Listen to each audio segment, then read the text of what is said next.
Chapter 589. They didn't expect this Wang Dan to be from the Wang family of Luochuan. His status wasn't low either. Although he wasn't the eldest son, he was the younger brother of the future head of the Wang family, Wang Yong. Of course, he was also Li Xian's brother-in-law. It was surprising that Li Xian's brother-in-law was hanging out with Qin Yu and the others. Furthermore, it seemed like this brother-in-law wasn't happy with Li Xian as his brother-in-law. There were too many people attending tonight's banquet. Not only were there officials and nobles from the capital, but their children were also included. After the court conference, the officials from all over the capital hadn't left yet. Naturally, the palace couldn't accommodate so many people. Most of them didn't have the right to enter. This included Qin Yu and many other hedonistic young masters in the capital. They could only eat and drink outside the palace.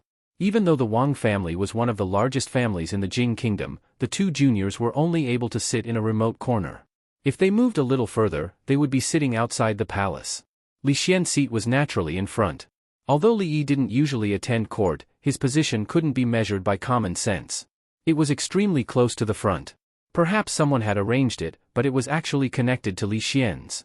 At this moment, there was no one in the main seat at the front.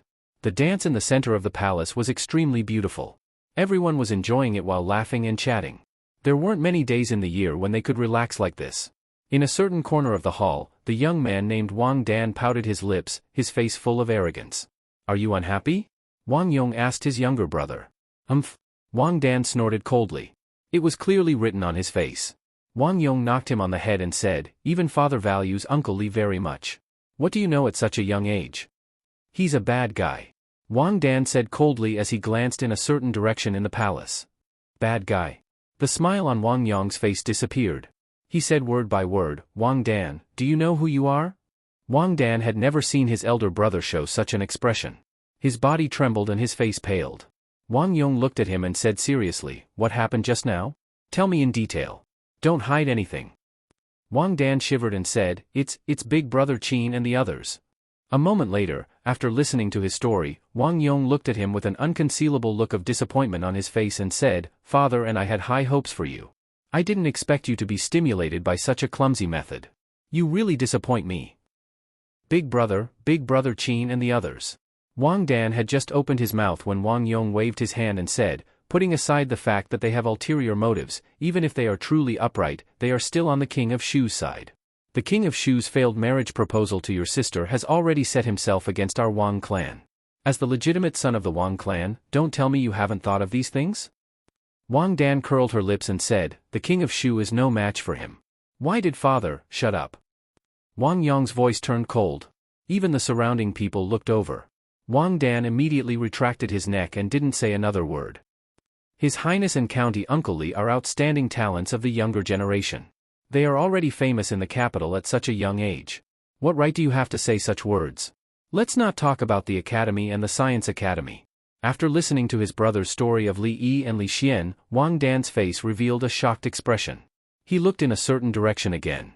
Was the cheap brother-in-law he had always looked down on and the unreasonable person he had just met so powerful? So what? In a few years, I'll be even more powerful than them. Wang Dan curled his lips and said, but his tone had already softened. Let's not talk about a few years later. Wang Yong looked at him and said, what you need to worry about is half a month later. Why? Wang Dan turned his head and asked in confusion. The family used a lot of resources to let you enter the Mathematics Academy without taking the exam. Wang Yong looked at him and said, half a month later will be the day of admission, and the supervisor of the academy is the guy you mentioned just now. Wang Dan's expression froze. He rubbed his slightly numb shoulder and looked in a certain direction in the hall. His heart fell into a bottomless abyss. It must be in this bowl. That's not right. There was nothing under this bowl just now. Does Sir know magic, like Sun Wukong? The hall was filled with singing and dancing. In a small area in front of them, there were screams and cheers coming from time to time. The proud Lolita came over with her younger brothers and sisters. They were shocked by Li Yi's close-up magic. It was nothing more than putting the beans under the bowl for them to guess, using some techniques to transfer the beans or making something out of nothing, making beans appear in the empty bowl. This kind of simple magic trick could only deceive children. When it was performed in front of Rui and second Miss Lu, it all ended in failure. The little princes and princesses were making a big scene. Although they were not the focus of the entire hall, many people had been paying attention to them. Okay, that's it for today. go and play. The feeling of being stared at by so many people was a little strange. Li waved his hand and kept the bowl. Seeing that there were no more spells to watch, the princes dispersed. Only that Sundra Loli and Yongning stayed behind. Why hasn't it started? Li turned his head and looked at Li Xian. It was really boring to sit here. Compared to this, the capital outside must be more lively. The proud Lolita interrupted, "Father is not feeling well. He is resting in the back hall." Li sighed. He had planned to go watch the lantern show with Rui after this. The lantern show on the day of the Lantern Festival was far from the previous ones. If he missed it, he would have to wait until next year. He didn't know if the Empress had finished. Otherwise, he could slip away in advance. With so many people, no one would notice if 1 or 2 people slipped away. With this thought in mind, an unfamiliar young man walked over and cupped his hands to Li Xian, saying, "Long time no see." Li Xian was startled, then returned the greeting, saying, "Your Highness, Prince Qi, long time no see." The proud Lolita looked at the young man and asked in surprise, "Is it brother Prince Qi?" The young man smiled and said, "After a few years, Shanning has grown so tall." Prince Qi said a few words to the proud Lolita, then his gaze fell on Li Yi. He asked, "This must be Li Yi, County Earl Li?" Li Yi stood up and cupped his hands, saying, "Greetings, Your Highness. County Earl Li is too polite."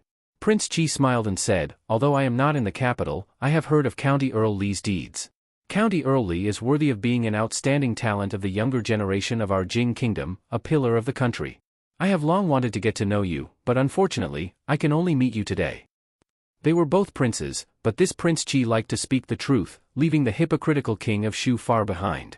Li Yi smiled and said, "You flatter me, Your Highness, you flatter me." Prince Qi poured a cup of wine and cupped his hands, saying, "County Earl Li has made many contributions to our Jing kingdom. I admire you from the bottom of my heart. This cup of wine is to County Earl Li." Li Yi was startled, but he could only raise his cup. Although the Prince of Qi was not favored, he was still a genuine imperial prince. As soon as he walked over, quite a few gazes followed him. This time, King Shu lost his power and was sent away from the capital by His Majesty. He could not even return for the court meeting. The ones who benefited the most were naturally the other princes. Among the many princes, Prince Qi was one of the more respected ones in terms of status and background. Prince Qi made such a move under the watchful eyes of so many people. Was there any other meaning behind it? Could it be that he wanted to win over County Earl Li, who was favored by the emperor, and wanted to get the position of the Eastern Palace? Up to now, no one in the court dared to look down on this young county earl. However, all the officials who supported King Shu immediately became vigilant. After saying a few words and toasting, Prince Qi returned to his seat. However, Li knew that Prince Qi did not just want to express his endless admiration for him. Of course, it was necessary to admire him. Apart from admiration, Prince Qi also wanted to win him over and help him fight for the throne. "Prince Qi wants to win you over," Li Xian said with a frown. Li glanced at him. Even a fool could see through Prince Qi's intention. "Why does he want to win you over?" A puzzled expression appeared on Li Xian's face. "Aside from the academy, you don't have any real power or influence in the imperial court. You don't have much value, so why would he want to rope in someone who has no value? A worthless person." Li smiled as he poured a cup of tea and took a sip. For some reason, this smile made Li Xian shudder. In the brightly lit hall, there seemed to be a chilly wind blowing from a corner. Chapter 590. The banquet of the royal family was actually very boring. Everything had to be done in an orderly manner. Even conversations had to be done in hushed voices, including the performances in the hall. Although they were exciting, they were just a formality. During this period, the old emperor and empress came by once and said a few simple words. They left without even watching a part of the dance. It was as if they were treating today, and everyone could eat and play as they pleased. All expenses would be deducted from the national treasury. The old emperor's health was really deteriorating day by day. If Li Yi's guess was correct, he must have forgotten who Lu Jimin was, let alone the imperial physician's instructions. With such a workaholic boss, the employees naturally couldn't be lazy. In the imperial court of the Jing kingdom, there was almost no such thing as extravagance or slacking. After the old emperor left, the atmosphere in the hall became visibly livelier. At this time, it was up to them to choose to continue watching the dance and chatting in the hall, or to go out and watch the lantern show in the garden. The arrogant Lolita brought Yongning out to play. Li also stood up and walked out. Li Xian hurriedly stood up and asked, "Where are you going?" "It's so stuffy here." "I'm going out for a walk," Li said casually. Li Xian also patted his clothes and stood up. "Then let's go together." I have a lot of things to ask you about the military rations. Li looked at him and asked, what military rations? How do you seal the military rations? How do you store it?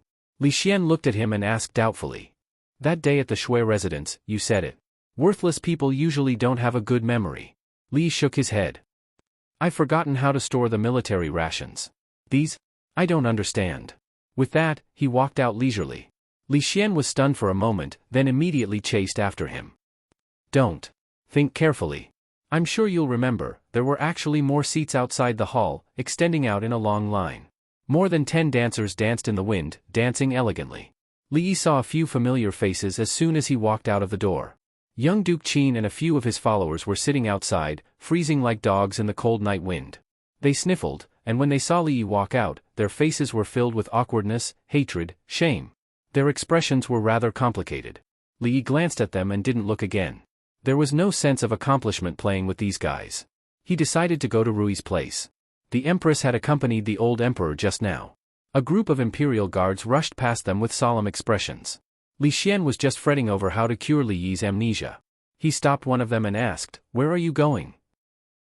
The imperial guard replied, "Replying to your highness, imperial consort Nyang Nyang has lost her bracelet in the palace hall.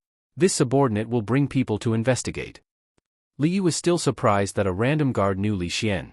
After a moment of surprise, he waved his hand and said, "Let's go and take a look." "Look at what?" Li Xian asked curiously. "Watching the show. You too, you can't go in here." When Li Yi and Li Xian walked out of the hall, they were stopped by 2 guards. Li Xian took out a token from his waist and waved it in front of the guard. The imperial consort lost her bracelet. The Secret Intelligence Office is assisting in the investigation. If there is any delay, can you bear the responsibility? Your Highness, please. The guard recognized the token of the Secret Intelligence Office's commander. Although the hall was full of women and men were not allowed to enter, the situation was special. There was already a team of guards in front of them, so the people from the Secret Intelligence Office didn't dare to stop them. Inside the Jade Hall, it was quiet. Imperial Consort Shui looked at the broken bracelet on the ground. Her face was pale. A maid knelt on the ground and said while trembling, "Your Highness, this has nothing to do with me. This bracelet just fell from her body." The maid turned around and pointed at the woman not far away. All of the capital's noblewomen in the hall looked over. That woman was standing there with a calm expression on her face. What happened was simple. The women gathered together to talk about women's topics, not national affairs. For example, Rui Lane had released a new perfume that was popular regardless of age. A few days ago, he had spent a lot of money on a piece of jewelry that happened to be on clearance sale. It was worth the money. The rouge in the newly opened rouge shop in the capital was very good. After using it, he felt that he was very beautiful, and so on and so forth. Just now, the imperial consort showed everyone a jade bracelet. The jade bracelet was crystal clear, without a trace of impurity. It was extremely rare. As everyone knew, the largest jewelry shop in the Jing Kingdom was backed by the Chui family. Only Imperial Consort Chui could produce a jade bracelet of this quality. However, as the crowd passed it around, they talked. In the end, no one knew who it ended up in, but the jade bracelet mysteriously disappeared. None of the people present admitted that the jade bracelet was in their hands. This jade bracelet was so precious that it was rare in the world. Imperial Consort Chui immediately sent someone to inform the Imperial Guards. However, before the Imperial Guards arrived, the maid rushed back and accidentally bumped into someone. An item slipped out of the sleeve of the woman she bumped into and fell to the ground. It was Imperial Consort Chui's jade bracelet. For a moment, the way everyone looked at the woman changed. Although the jade bracelet was good, everyone present was a person of status. Stealing something like that was indeed beneath their status. Moreover, the jade bracelet was now destroyed. Looking at Imperial Consort Chui's expression, today's matter would not be settled peacefully. I remember now. Imperial Consort Chui's bracelet seemed to have been passed there. A woman said in a low voice. Who is this woman? I've never seen her before. The person next to her seems to be the crown princess of Prince Ning's family. That is the wife of County Earl Li. The perfume that everyone uses is from her family. No matter what, she is the County Earl's wife. How could she do such a despicable thing? It is really shameful. Countless whispers could be heard. Suddenly, a figure slowly walked out from the crowd. She looked at the maid and asked, Imperial Consort Chui and the other concubines are all here. Think carefully about what you should say and what you shouldn't say. Don't say a word of falsehood. Seeing the silver-haired, weak-looking woman stand out, many people's faces showed surprise. Didn't the Chen family and the Li family have deep enmity? At this moment, why would the third miss of the Chen family stand out to speak for her? At this moment, another person stood out and said, "Sister Lu and I have been talking here. We can testify that she did not touch the jade bracelet at all." If it was only the third miss of the Chen family, it would not be a big deal. Now, even the crown princess of Prince Ning's family stood out to speak for her. The whispers in the hall suddenly became much quieter. This servant's words are all true. The maid stood up and pointed at the woman. She said, "Even if I had the guts, I would not dare." Slap. A resounding slap rang out in the hall. The maid covered her face with her hand, her face filled with disbelief. The silver-haired woman's weak temperament suddenly disappeared. She looked at the maid with a sullen face. "How dare you, lowly maid? The dignified county earl's wife is not someone you can casually slander." The third miss of the Chen family had a gentle temperament. Because of the incident 20 years ago, she had been hurt to this day. Most people present knew that. However, they never thought that the gentle third miss of the Chen family would have such a cold and harsh side. Chapter 591. Miao Yu, several women of the Chen family who attended the banquet with her changed their expressions. They immediately came over and pulled her sleeves. The broken bracelet belonged to imperial concubine Cui. The evidence pointed to the wife of Earl Li. If she stood up for her now, she would offend imperial concubine Cui. The Chen family had been on the side of the king of Shu for a long time. Her current actions were likely to cause misunderstandings to imperial concubine Cui. Whether it is slander or not, the truth will be revealed after the palace guards investigate. Imperial concubine Cui's expression had returned to calmness, but everyone could hear the suppressed anger in her voice. She looked down at the broken bracelet on the ground. As the legitimate daughter of the Cui family and an imperial concubine in the palace, even though she had seen all kinds of treasures, the destruction of this jade bracelet still made her very sad. What's more, the woman was the wife of Earl Li of Chang'an. Naturally, she would not let it go so easily. The silver-haired woman turned her head and looked at Rui, asking, "Are you all right?" "I'm fine." Rui smiled and said, "Thank you for just now." Imperial concubine Cui leaned over and said, "Why is the bracelet here? Did someone deliberately frame you?" Rui looked at the maid who was covering her face. The maid's eyes were slightly averted. The sound of orderly footsteps came from outside the door. A group of imperial guards walked in quickly from outside. The leader of the imperial guards walked straight to imperial concubine Cui and said respectfully, "Greetings, imperial concubine." Imperial concubine Cui said coldly, "Investigate carefully. I don't want to wrongly accuse anyone. You must find out who did it?" "Yes." The leader of the imperial guards bowed and answered. I was just running over there and accidentally bumped into Madame Li. The bracelet fell out of her sleeve and broke." The maid recounted what had happened in front of the leader of the imperial guards. The imperial guards did not expect things to turn out like this. When someone passed the message just now, they just said that imperial concubine Cui lost the bracelet and no one went out of the hall. As long as the palace maids or the harem maid searched everyone, it would be easy to find out who took imperial concubine Cui's bracelet. However, there was no need to investigate now. "Mrs. Li, is this true?" He looked at the woman standing there and asked. He was a little hesitant. Everyone had heard of the famous county Earl Li. He didn't even care about the king of Shu and was favored by his majesty. If this matter was not handled well, it would be a big deal. Rui pointed to the maid and said, "The bracelet fell out of her sleeve and fell to the ground." As soon as these words were spoken, there was silence in the hall. Even imperial concubine Cui had a stunned expression on her face. That maid was the personal maid of noble consort Cui. Could it be that this maid stole the bracelet and accidentally broke it, so she simply framed Madame Li? Or could it be that she was simply following someone's orders to frame him? The former was naturally impossible. How could a mere maidservant have such guts? Once she was found out, she would not be able to survive in the imperial harem. Imperial concubine Cui's face was cold and she said, "You mean that I deliberately framed you? It's obvious that you stole the bracelet. How dare you frame imperial concubine Cui?" A woman in a palace dress walked out from behind imperial concubine Cui, pointed at Rui, and said sternly, "It's obvious that you stole the bracelet. How dare you frame imperial concubine Cui?" A woman in palace attire walked out from behind imperial concubine Cui. She pointed at Rui and said sternly. Third Miss Chen walked in front of Rui, looked at the woman and said softly, "Princess Hui, this matter has not been decided yet. Please watch your words." "Princess Hui, let's wait for the result of this matter before saying these words." A beautiful woman in a palace dress beside imperial concubine Cui also said. Princess Hui, let's wait for the result of this matter before saying these words, a beautiful lady in palace attire beside noble consort Chui also said. Princess Hui's expression changed. Even concubine Yen stood out, so she couldn't say anything else. Although her sister was an imperial concubine, in the harem, other than the empress, His Majesty's most favored concubine was concubine Yen. If not for the Chui family, the title of imperial concubine would have fallen into someone else's hands at a young age.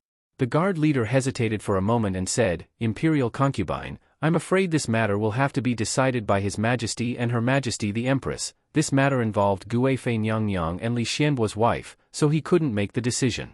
The Empress was the master of the harem, so it was appropriate for her to deal with the womenfolk. Moreover, the Empress and His Majesty were in the palace on the side, so they could report in a moment. What happened? A voice rang out from behind. The dozen or so imperial guards consciously opened up a path. When they saw the two young men walking in from outside, many people in the hall revealed looks of surprise. Li Xianbuo. The guard leader walked over and immediately said, Greetings, Your Highness, greetings, Li Xianbuo. Seeing that familiar face, Third Miss Chen's face showed a trace of a complicated expression. Rui stood where she was, while the imperial concubine walked in the direction of Li Xian. What happened? Li looked at the guard leader and asked. Your Excellency Li, it's like this. The guard leader described what just happened to him. He is Li Xianbuo? How did he get in? My wife did such a thing. I'm afraid Li Xianbuo is going to lose face today. There was a burst of whispers in the hall, and many people pointed at them. Concubine Chui looked at Li Yi with an unfathomable expression. I see. After hearing the guard leader's words, Li Yi nodded and walked in front of the maid. The maid raised her head and avoided his eyes. She didn't dare to look at him. Slap. Li Yi slapped the maid's face, looked at her and asked coldly, Who gave you the courage? The strength of this slap was much greater than the previous one. The maid stumbled and fell to the ground, a trace of blood flowing from the corner of her mouth. The slap was crisp, and then there was a long silence in the hall. Third Miss Chen's slap just now was because the maid was disrespectful to Countess Chen. Although her behavior was a bit extreme, even concubine Chui couldn't say anything. But County Uncle Li slapped concubine Chui fiercely in front of everyone. Didn't he look down on concubine Chui? How dare you? How did you get in? After a long time, a sharp voice finally sounded. Concubine Hui pointed at Li Yi, and then pointed at the guards and said, Is this a place where anyone can come in? Take him down quickly. The secret bureau is ordered by His Majesty to maintain the security of Hibiscus Garden tonight. Concubine Chui lost her bracelet, so we have to investigate it carefully. Li Yi took out a plate and looked at the woman in the court dress and asked, Auntie, may I ask who you are? Auntie. The woman in the court dress opened her mouth and blushed. Several young women in the back couldn't help but cover their mouths and laugh. Don't be rude. Third Miss Chen stepped forward and looked at him, saying, This is concubine Hui. So this is concubine Hui. My apologies. Li Yi glanced at the woman and then cupped his hands to concubine Chui, saying, Concubine Chui, don't worry. The secret bureau will definitely investigate this case clearly. Concubine Chui glanced at him and asked, Oh, how are you going to investigate? Li Yi pointed at the maid and said, This bold B***tch dared to steal concubine Chui's bracelet and put the blame on others. Concubine Chui, don't worry. Even if she doesn't confess now, she will confess everything when she arrives at the secret bureau. Many people in the hall were stunned by his words. Li Xianbuo was really unreasonable. He made a conclusion without even investigating.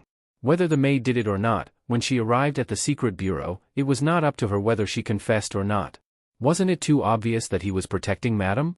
It was said that Li Xianbuo was arrogant because of the favor. Now, he even looked down on concubine Chui. Chapter 592. How dare you? Princess Hui's face turned red. She pointed at Li Yi and said, How dare you twist right and wrong at will? This matter should be reported to His Majesty and let His Majesty decide. Li Yi waved his hand and said, His Majesty is unwell and has already gone back to rest. The Secret Intelligence Office can handle such a small matter. I won't disturb His Majesty.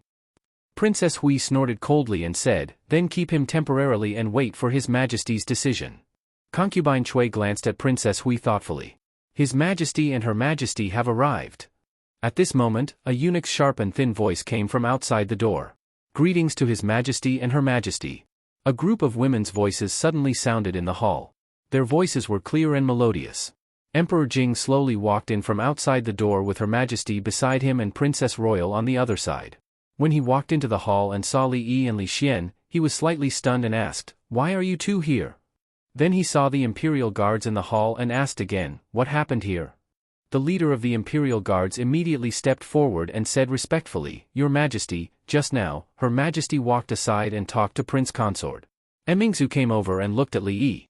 She lowered her voice and asked, "Did you cause trouble again?" Li Yi glanced at her. Did he look like a troublemaker?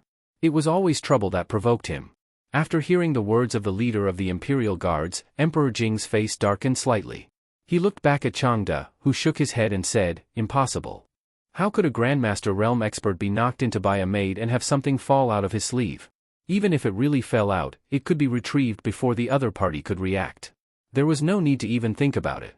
The problem lay with the maid. In the eyes of all the women in the hall, His Majesty was the most impartial and selfless. No matter if County Earl Li's wife really stole or if the palace maid framed her, everything would come to light after His Majesty showed up. Under their gazes, the fair and impartial His Majesty walked in front of the maidservant and asked lightly, "Who ordered you to do this?" Princess Consort Hui's expression froze. Noble Consort Chui glanced at Emperor Jing, and the rest of the women also looked incredulous. Your Majesty." The maid's entire body was trembling, and even her voice was trembling. "I will ask you again. Who ordered you to do this?" The maid's face was ashen, and her whole body was shaking like a sieve. "Drag him out. Flog him 50 times before questioning him," Emperor Jing said faintly. The leader of the Imperial Guards obeyed the order and 2 Imperial Guards carried the maid out. Not long after, a miserable scream came from outside. "Your Majesty, this." Imperial concubine Chui walked out and pointed outside. She wanted to say something but hesitated. "I know what to do," Emperor Jing said. He glanced at Li Yi and Li Xian and said, "What are you two still doing here? Do you want me to add 2 more seats for you?" Li Yi and Li Xian were driven out by the old emperor before he could say a few words with Rui. He wanted to see what his concubines looked like, but he only saw Imperial concubine Chui. Although she was still charming, her mind was extremely vicious. This matter was most likely ordered by her. Imperial concubine Chui, right? The Chui family, right? These days, he was a little itchy. There was still half a month before the enrollment of the Imperial College. He had plenty of time. Inside the palace, the Princess Royal Highness was surrounded by many women. Rui and the 3rd Miss of the Qin family were talking. The Empress was holding the Crown Princess's hand. No one knew what topic they were talking about, but it made her blush. Imperial concubine Chui sat next to Emperor Jing. She bowed and said, "It's all my fault. I almost ruined my sister's banquet." Emperor Jing waved his hand and said, "In the future, you have to take good care of the servants around you. Some people are becoming more and more bold." Another concubine next to him nodded and said, "I should take good care of the servants in the palace. Recently, a lot of the knight Emingzu that your Majesty rewarded have gone missing. Jewelry has also been inexplicably lost. The servants by this concubine's side are rather clean." Imperial concubine Yen smiled. Only her palace had never lost anything. Shanning, that girl, always gave her some knight Emingzu or other jewelry. When the girl grew up, she knew how to be filial to her mother. However, a daughter was a daughter after all. She couldn't compare to Imperial concubine Chen, who gave birth to a good son. Prince Jean was young and intelligent. It was said that County Earl Li asked His Majesty to let Prince Jean be a teacher of the Imperial College. There were even rumors that County Earl Li, who was highly regarded by His Majesty, wanted to support Prince Jean as the emperor. Of course, these things had nothing to do with her. In a few years, her daughter would have a good husband. That was what she was concerned about. Not long after, the leader of the Imperial Guards came in from outside the hall and said, "Your Majesty," she confessed. The maid confessed very quickly. If there was no special favor other than the word punishment by flogging, then this punishment by flogging was the standard punishment by flogging. 50 flogging was enough to beat an adult man half to death. As for those who were slightly weaker, they might not even be able to keep their lives. At the 10th flogging, she couldn't help but confess. The leader of the Imperial Guard said, she admitted that she was greedy for the Imperial concubine's bracelet. Originally, she planned to find a place to hide outside the hall, but she accidentally bumped into Lady Li, so she simply pushed all the blame onto Lady Li, this lowly maid. Imperial concubine Chui showed a trace of anger on her face. She waved her hand and said, "How dare she do such a bold thing? Someone, drag her away and flog her to death." Emperor Jing waved his hand and said, "Today is the Lantern Festival. It's not appropriate to kill anyone. Flog her 100 times. If she is still alive, expel her from the palace. Yes, your majesty. After the leader of the imperial guards responded, he quickly walked out. His Majesty said that today was the Lantern Festival and it was not appropriate to kill anyone. Thus, he couldn't really flog her to death. Although she could avoid the death penalty, she couldn't escape punishment. She stole the imperial concubine's treasures and framed the county earl's wife. After this 100 flogging, she would most likely lose half of her life. She could only spend the rest of her life in bed. This lowly maid, how dare she? I was almost deceived by her just now. Yes, Madame Lee seems to be a good person. She wouldn't do such a thing. The maids couldn't help but sigh in their hearts. His Majesty was really wise. With just a glance, he knew that it was the maid who framed Madame Lee. And the County Earl Lee, who was in the limelight, had more than just the Emperor's favor.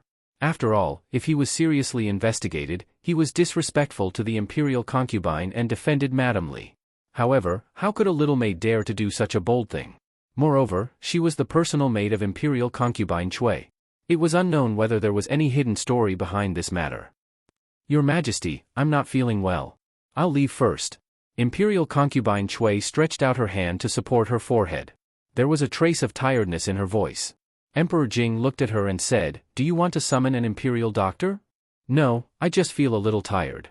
I'll be fine after a short rest." Imperial concubine Chui shook her head slightly and said. Emperor Jing nodded. Imperial concubine Chui, followed by 2 maids, walked out of the hall. As soon as she stepped out of the hall, Princess Hui, who had a strong unwillingness on her face, also followed her out. There were many palaces in Hibiscus Garden. Important concubines such as the Empress, Imperial Concubine, and Concubine Yen all had their own palaces. At this time, in a palace somewhere, Imperial Concubine Chui stood with her back facing the hall. Her face was cold, and she didn't look tired at all. Princess Hui came in from outside and said with a little anger in her voice, "What's the background of Li Yi? Why does he deserve His Majesty's favoritism? He obviously didn't investigate it strictly. Qin, or might have confessed under torture." Slap. A loud slap suddenly came from the hall. Princess Hui covered her burning face, and her eyes were full of disbelief. "Sister, who allowed you to act on your own?" Imperial concubine Chui looked at her with cold eyes and said coldly. Chapter 593. Sister, Princess Hui covered one side of her face, and the other side was extremely pale. She looked away and said in a trembling voice. Imperial concubine Chui said coldly, "Qin grew up in the Chui family and has been with me for more than 10 years. Before that, she took care of your daily life. Who else can order her around except you?" Princess Hui lowered her head and said nothing for a long time. After a while, she suddenly gritted her teeth and a strong hatred appeared on her pale face. She said harshly, "Yes, it's me. I asked Qin to do this. A jade bracelet is nothing. I just want to ruin her reputation. This is just the beginning. They ruined my child. I want them to die a horrible death." "What happened to Li Da?" Imperial concubine Chui frowned and asked. After Da was flogged, he can no longer have sex." Princess Hui squeezed out a few words from between her teeth. Imperial concubine Chui frowned even more. After a while, she said in a low voice, "Stupid. The king of Shu was expelled from the capital city because of the last incident. He was not summoned to the imperial court this time. Their power in the court was also severely damaged. The Qin family's attitude was unclear, and Prime Minister Qin's party also began to waver. The influence on other officials was deeper. The Chui family and her plot for more than 10 years was almost destroyed. It was impossible for them to recover in a short time. What they could do now was to bear it. Even if their power in the court was severely damaged, they still had no rivals. The Chui family had an extremely strong foundation in the aristocrats, the court, and the people. No one, including the emperor, dared to underestimate them. It was simply a fool's dream for other princes to want to touch the East Palace. If they could maintain the original situation, they would win. But if they continued like before, they would be pushed into the abyss step by step. Imperial concubine Chui looked at her and said coldly, "This matter will come to an end. 1 year, at most 1 year. No matter who Li Yi is, you can do whatever you want to him. If he does such a stupid thing again and spoils my son's plan, don't blame me for being ruthless." When he said the last sentence, his tone was extremely harsh. "I got it." Princess Hui nodded, gritted her teeth and said, but the hatred in her eyes was still so strong that it could not be dispersed. "Royal Prince Duanyang can no longer have sex?" Li Yi was very shocked when he heard the news from Li Xian. Wasn't it supposed to be a wooden board? He was going to be beaten on his stomach, not lying down. How could he be injured? Where was he injured? Could it be that the blood capillaries were clogged due to fear, causing the blood vessels to be blocked and the peripheral nerves to die off, causing the cavernous body to die off? It's already spread among the nobles in the capital. Don't you know? Li Xian looked at him and asked. Li shook his head. He had never known what the circle of the rich and powerful in the capital was like. Moreover, he had been staying at home to look after the child or accompany Rui for the past few months. He had no time to care about other people's business. It said that Prince Hui and Princess Consort Hui invited many skilled doctors, and even a few imperial physicians, but none of them were able to cure Royal Prince Duanyang. Li Xian sighed. For a man, this was already the greatest shame of his life. So pitiful. Although he couldn't empathize with them, they were both men. Even if Royal Prince Duanyang was a good-for-nothing, he was still pitiful in this matter. Li also sighed and said, "Yeah, everything is fine now. It's all because of God's sin." Li Xian turned to look at him with a helpless expression on his face. "Don't you know who the culprit is?" Thinking of something, Li looked at Li Xian and asked, "By the way, is that auntie just now Princess Consort Hui?" Li Xian nodded and said, "Yes, she is Princess Consort Hui, Royal Consort Chui's twin sister and Royal Prince Duanyang's mother. 2 sisters, one is a royal consort and the other is a princess. Is the Chui family really so powerful?" Li asked again. Li Xian nodded and said, "In the entire Jing kingdom, the Chui family is considered one of the most influential families. It has been around for at least hundreds of years, and its influence is even greater. Except for the royal family, there are only a few families that can compete with the Chui family." Li had learned about these families and the royal family before, but he didn't know as much as Li Xian did. More than 100 years ago, the aristocratic families were so powerful that even the royal family had to give way to them. Although they were not as prosperous as they were at that time, their foundation was still there. Without a proper reason, even the royal family couldn't afford to offend them. Of course, this didn't mean that the royal family couldn't touch them. It was just that those aristocratic families were too deeply rooted and had a great influence in the court and among the people.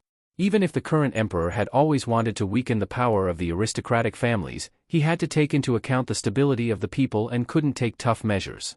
Moreover, the relationship between aristocratic families and the royal family was also very complicated. There were many concubines in the palace, and almost every one of them had a certain power behind them. Royal Consort Chui represented the Chui family. Even the empress had a powerful family behind her that was not weaker than the Chui family. Concubine Yen, Concubine Chen, the concubines of various kings, and even Li Xian's own concubines, the entanglement of interests in this was not something that could be explained in a few simple words. The more he said, the more confused Li felt. He shook his head and asked again, "The Chui family almost monopolized the jewelry business, so they must be very profitable. Compared with your father-in-law's family, which family is richer?" In the entire Jing kingdom, except for the royal family, no family is richer than the Wang family. However, for ordinary people, the wealth of the Chui family is still unimaginable. Li nodded and said, "Then let's do it." "What for?" Li Xian raised his head and asked curiously. "Cheers." Li raised the teacup in his hand and said. In the Jade Palace, an imperial guard soon brought the news that the bracelet was stolen by the maid of Royal Consort Chui. After the matter was exposed, she deliberately framed Countess Li and was severely punished by His Majesty. She was flogged 100 times. Her life was spared, but her ending was still miserable. Li was not surprised at all. Just now, Princess Hui had been trying to expose the matter to the old emperor, but she did not know that it was simply courting death. It was not good to frame anyone, but to frame Rui. He wanted to ask Chang whether he had the ability to do so. The old emperor was suffering from asthma, not senile dementia. He was the one who had gotten himself into this mess. However, this piece of news was rather thought-provoking to others. A little maid stole the treasure of the royal consort and framed Countess Li. She must have eaten a bear's heart and a leopard's heart to dare to do so. The king of Shu had once offended Countess Li and was almost beaten to death in front of hundreds of officials. But now, he could still live freely in Hibiscus Garden. Where was the king of Shu? The eldest son of the emperor, the prince most likely to enter the East Palace, was now banished to Shuzhou to herd sheep. The officials of the king of Shu's faction avoided him as if he was the plague. How could they provoke him at such a critical moment? Could it be that royal consort Chui was really out of her mind? Everyone could clearly see the current situation in the imperial court. The college was about to open, and Countess Li was highly valued by His Majesty. He was in high spirits and no one in the imperial court could steal his edge. The King of Shu's faction had just suffered a heavy blow. Now it was best to keep a low profile and wait for the right time. It was really stupid to provoke the other party at such a critical moment. Chapter 594. The lights in Hibiscus Garden were still the same, and the lake was full of lanterns. As the breeze blew, the water sparkled and crushed the shadows of the lanterns in the lake. What happened in Ingsue Garden was just a small interlude. Less than an hour later, people came out of the hall one after another. The officials and nobles found their families, either strolling in the garden at night or accompanying them home. As they walked along the corridor on the water, the Shitsi Fei said to Rui, "Lu Jiejie, if you run into my husband later, please tell him that I will stay behind to accompany the Empress tonight. He can go back by himself." Rui nodded. The Crown Princess smiled and turned to walk back into the hall. He usually stays at home and likes to cook. He likes to make some strange things. Rui and Third Miss Chen walked side by side and said something with a smile. The two of them are very different. Third Miss Chen shook her head and said softly. Rui naturally knew who the two people she was talking about were, but she didn't want to continue this topic. "Hey, isn't this Third Miss Chen?" A strange voice suddenly came from the front. Princess Hui, who had just left the hall, suddenly appeared there. She looked a little strange. She looked at Third Miss Chen and said, "I heard that Li family's Li Minghan came back some time ago. You didn't wait in vain for the past 20 years. Hearing this, Third Miss Chen's body trembled. She clenched her fists in her sleeves and her face turned slightly pale. Many women who passed by on the corridor paused and frowned slightly when they heard this. Third Miss Chen was a sentimental person. Her matter was not a secret in the circle of the nobles in the capital city. Everyone knew that her hair turned white overnight because of Li Minghan. If they talked to her on normal days, they would avoid talking about that topic. What Princess Hui said just now was indeed a little too much. It was impossible that she didn't know that Li Minghan had passed away. At this moment, she said these words on purpose to make Third Miss Chen sad. However, Chen family, Chui family, and Hui Wang, weren't they always on the same boat? Princess Hui smiled and said, "Oh, I forgot. Li Minghan died a long time ago. It's good that he died. What's the point of living in this world for such a heartless person? But I seem to have heard that Li Minghan's son looks exactly like him. As the saying goes, the son pays his father's debts." Shut up. A light reprimand suddenly sounded. Princess Hui was slightly startled. When she looked at the woman beside Third Miss Chen, the anger that she had suppressed with great difficulty rose again. She said angrily, "How dare you? Who are you?" She had wanted to use her status to pressure her, but when she saw the woman's eyes, she felt her tongue stiffen, and she couldn't say what she wanted to say. Apart from that, there seemed to be something pressing down on her, causing her breathing to stagnate. Even opening her mouth became extremely difficult. "Let's go." Rui smiled and turned to speak to Third Miss Chen. She took a step forward, but Princess Consort Hui staggered a few steps back and bumped into the railing of the corridor. The maid beside her didn't have time to help her and saw Princess Consort Hui fall down head first. Although it was not the center of the lake, the water was not shallow. Princess Hui flopped a few times on the water, and then there was no sound. The maid was so scared that her soul almost left her body. She screamed, "Help! Help! Help! Princess has fallen into the water." Not far away, a group of imperial guards rushed over. When they came to the front, they immediately jumped down without hesitation.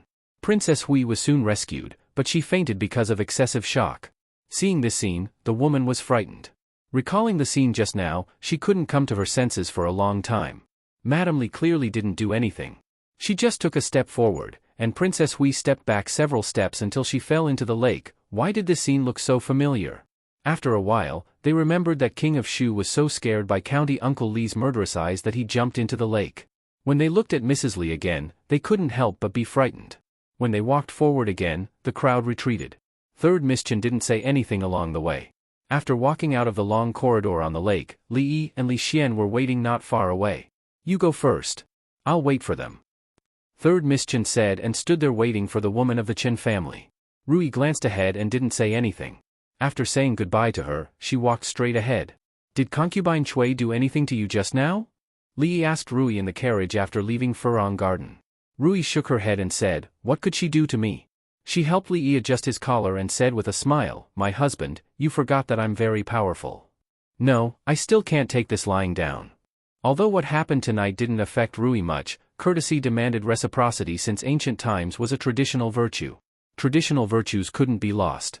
How could one only accept gifts and not give them? I'm fine. My husband, don't act recklessly.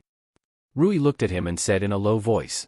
Li shook his head and said, as a county uncle, of course, I have to set an example and abide by the law. How can I act recklessly? After a quarter of an hour, the carriage couldn't go any further. Tonight, several main streets in the capital were full of traffic. It was difficult for carriages and horses to move. Li and Rui got out of the carriage. In the sky behind them, fireworks rose and exploded. The first night of the Lantern Festival had passed.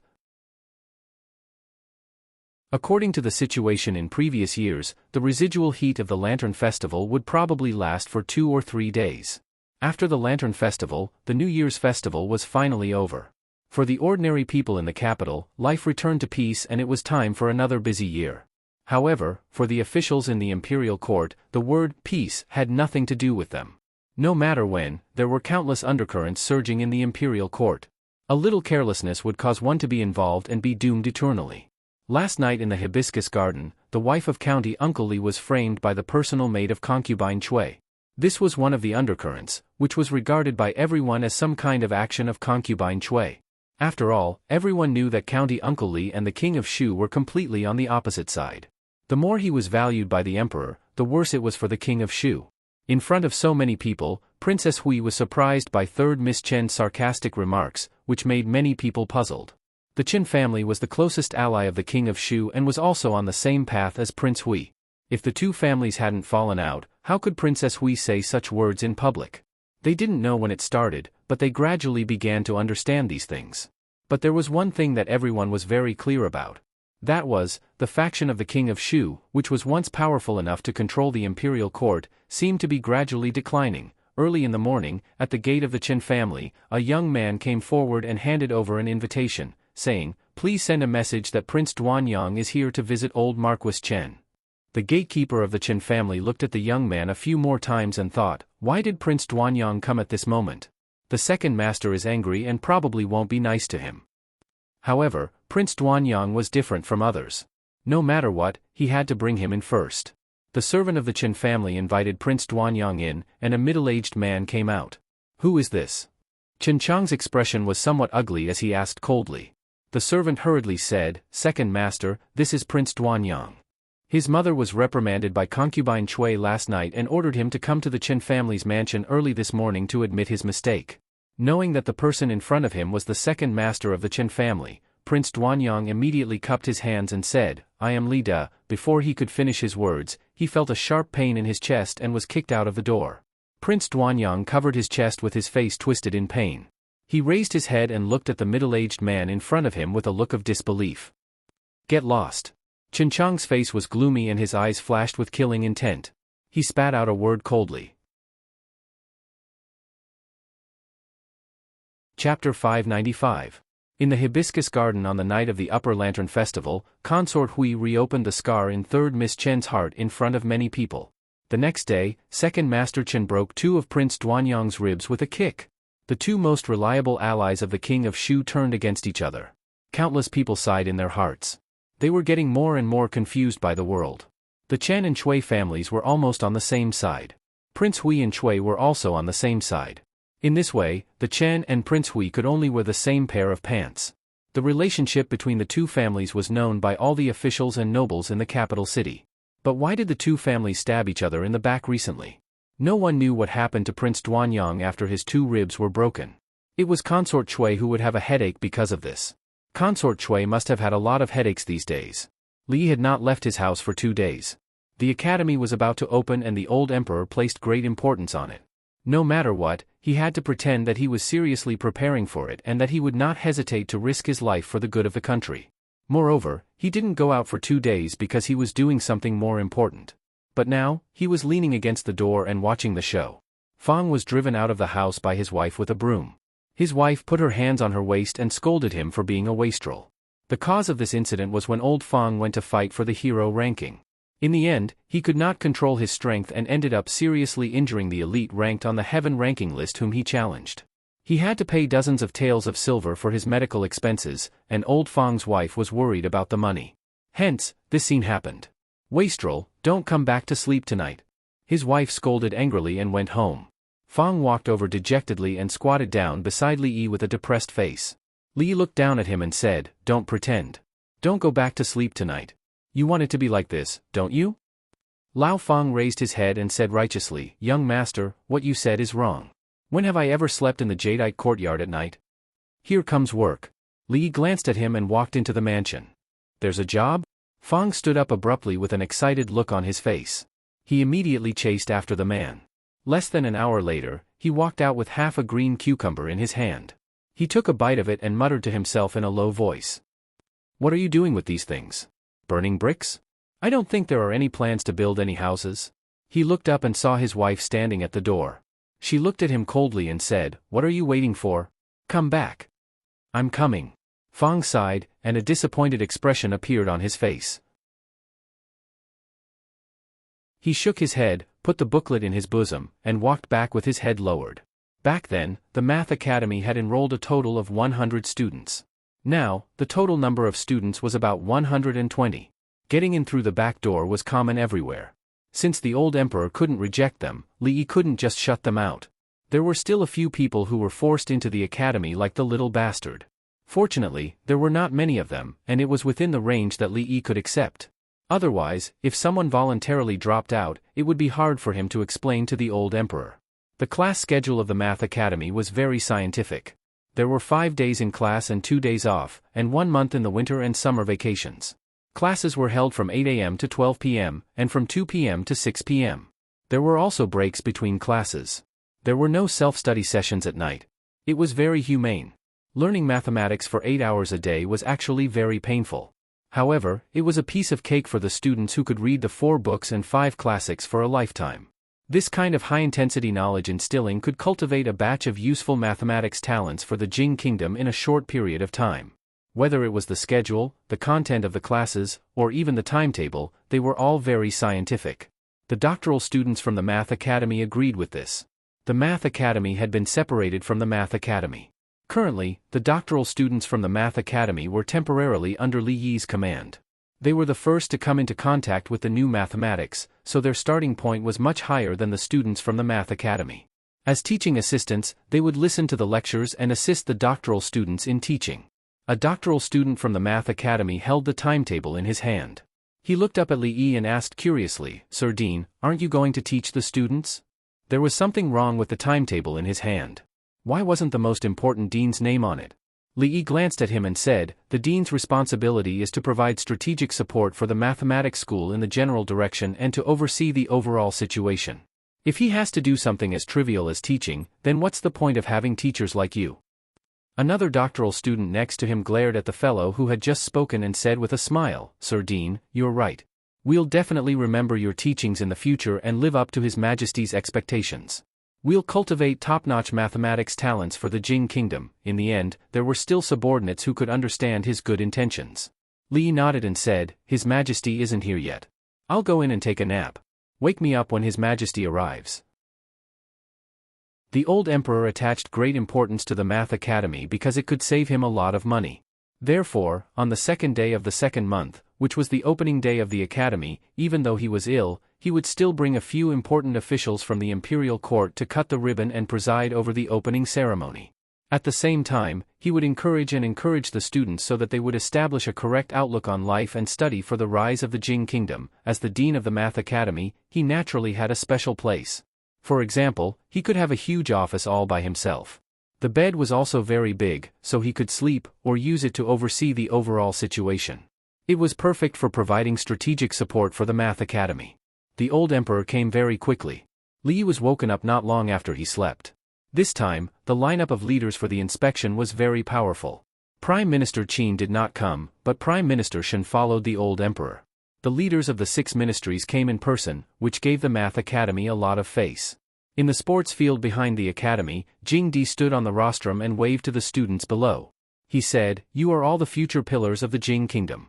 You may rise." There were many people on the rostrum, including Li Yi.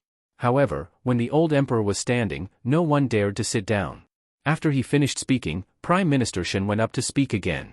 Minister Qin Huan, the Minister of Revenue, rambled on for another half an hour. Li Yi hated this kind of superficial work the most. However, this was the system. He could not do anything about it. He listened until he was drowsy. Naturally, the students of the Math Academy were not drowsy. On the contrary, they could not suppress the excitement in their hearts when they were able to see the emperor and many important officials in the court. Not only that, His Majesty also promised that as long as they could successfully graduate from the Math Academy, they would immediately be able to get a position. What was the purpose of studying hard for more than 10 years? Wasn't it to one day win an official position and bring glory to their family? Taking bribes, bending the law, committing crimes, to repay His Majesty's appreciation of them. The children of the officials did not have much of an opinion about this. After all, they came here to gild their gold. With this qualification, they would be able to rise rapidly in the future and have a carefree future. For the children of poor families, this was the greatest preferential treatment that the emperor had given them. In the crowd below, a 15 or 16-year-old boy secretly raised his head. When he saw a young man on the stage, his face suddenly showed a bitter expression. Chapter 596. Wang Dan, what's wrong? A boy of the same age beside him noticed his abnormality and asked with some doubts. No, nothing. Wang Dan shook his head and said silently in his heart, can't see me, can't see me. A trace of doubt appeared on the face of the boy beside him. When he looked at the stage again, the doubt turned into impatience. He had been talking for more than an hour. This Minister of Revenue was talking too much nonsense. The Minister of Revenue, Qin Huan, was a man of few words. Why was he so talkative at this moment? Li Yi didn't know how long he had been listening to Qin Huan. Just as he was about to fall asleep standing up, a doctor beside him nudged him. County Uncle Li, His Majesty is calling you. Li Yi raised his head and rubbed his eyes. He heard Emperor Jing's voice. He turned his head and Emperor Jing was looking at him. As the Dean of the School of Mathematics, what else do you have to say to the students of the School of Mathematics? Watching the young Dean walk to the front, more than half of the people immediately showed deep gratitude on their faces. It was the Dean's credit that the students from poor families could have such an opportunity. For the sake of the students from poor families, he did not hesitate to offend the nobles in the capital. He just wanted to fight for more places for the students from poor families. In the imperial court, who was willing to do this for the students from poor families? Of course, a few people in the crowd did not look good. For example, Chen Mao, Qin Mao, and Cui Mao looked slightly gloomy. The humiliation on that day had almost made them a joke in the capital. It was not something that could be forgotten in a few months. Li looked down and stretched out his hand to press down. The noise below immediately disappeared. Is everyone here? He turned around and asked one of the mathematics professors.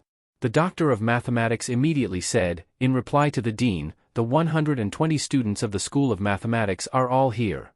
Since everyone is here, let's take the exam. Li looked at the students below and said, after an hour, gather in the classroom for the entrance exam of the School of Mathematics. Those who do not pass the exam will be disqualified. As the dean, he had nothing to give them, so he would take the exam as a greeting gift. He had thought that the young dean would give a long speech like the others before him, but he had never expected that he would only say 2 short sentences. Before the students could rejoice in their hearts, it immediately turned into astonishment and shock. Those who don't pass the entrance exam will be disqualified? It wasn't easy for him to get into the Arithmetic Academy and enjoy the country's special allowance. After graduation, he was given the treatment of a civil servant. If he were to be expelled from the Arithmetic Academy, losing face would be a small matter. But his dream of becoming an official would be shattered. After a short moment of silence, a huge uproar came from below. Jing Di looked at Li Yi with a puzzled expression, obviously waiting for his explanation. Your Majesty, you don't know. Li Yi walked over, looked at Jing Di and said, as early as 3 months ago, the School of Mathematics has already distributed the textbooks they will use for admission. If they are diligent, 3 months is enough to read all the contents of the textbooks. The content involved in this exam can all be found in the textbooks. If in this case, there are still people who do not reach the passing line, it means that they are just lazy people who are destined to not have great achievements. Even if they really enter the court in the future, it will not be a blessing for the court. Li Yi said righteously, the School of Mathematics is indebted to Your Majesty, so we have to be responsible to Your Majesty and the court. If there are not enough students, we can recruit more, but we must not waste time on these people. Jing Di pondered for a moment and nodded slightly. What you said is reasonable. In this case, I will stay here for a while and see what will happen. Ah? Your Majesty, you want to stay here? Li Yi was stunned. Jing Di looked at him and asked, why? Is there a problem? If the old emperor wanted to stay here, he could not take special care of those difficult candidates. Plan A was temporarily cancelled, and the implementation of Plan B was postponed. No, no. Li shook his head and sighed in his heart. You are so busy with official business, but you still want to waste time here. Don't you know how many memorials you have to read today? The candidates below had already realized that this exam could not be avoided, so they hurriedly walked in the direction of the school's dormitory. There was still an hour before the exam began. They would remember as much as they could. Father. After the students dispersed, Monarch Jing came from the side and walked in front of Jing Di. He looked up and said. Jing Di smiled and touched his head. He said, Han, have you thought about it? Do you really want to be a teacher in this school of mathematics? I have thought about it. Monarch Jing nodded and said, I have grown up. I want to share the burden of father. Jing Di smiled, and his face showed a deep sense of relief. The playful boy had finally grown up. He thought of the street with all kinds of delicious food and strange things next to the school of mathematics. From now on, he did not need to stay in the palace every day. He could go fishing by the river and chase rabbits in the mountains. Li Han's expression became more determined. Father, rest assured. I will be a dutiful teacher. 120 students were divided into 4 exam rooms. Each exam room was supervised by 2 doctors. There were also palace guards at the door and outside the window. Their eyes were like knives, and they patrolled the exam room to prevent anyone from cheating. In the exam room, some people were smiling and high-spirited, while others were sad and dejected. Outside the exam room, Li was showing Jing Di and the others around the school of mathematics. This place was different from the ordinary academies in the Jing kingdom. The classrooms, playground, dormitory, and canteen were all designed by Li himself. The layout was very aesthetic. The green plants on both sides of the road were sprouting, and it was very comfortable to step on the lawn in the middle of the playground. Not bad. Jing Di seemed to have a good impression of this place, and he nodded with satisfaction. In fact, it is still not enough. Li regretfully pointed to the open space not far behind and said, if we can dig an artificial lake in that place, it would be better. The students can walk by the lake, read, and sleep by the lake. It is also comfortable. But the funds are not enough. We still need tens of thousands of taels of silver. Can your majesty, ahem. Jing Di coughed and said, there is no need for an artificial lake.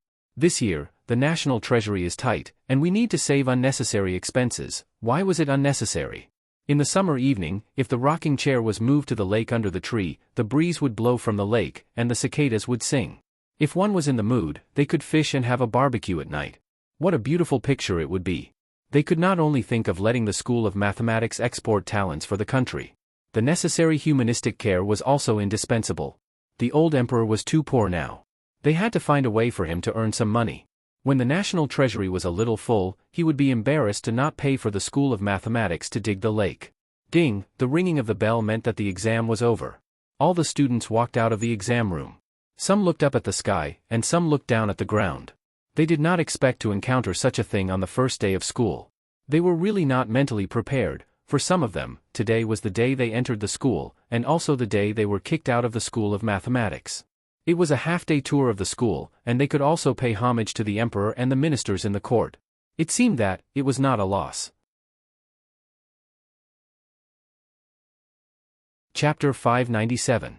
All the test papers were copied and printed a few days ago. Originally, they planned to set aside half a day to mark the papers and wait until tomorrow morning to post the results. However, today the old emperor was in a good mood and the results would be marked and summarized immediately. Including Li Yi, the Imperial College's mathematics doctors, mathematics students, and even Prince Jin's little fatty personally marked the papers. It only took a while for all 120 papers to be read. How is it?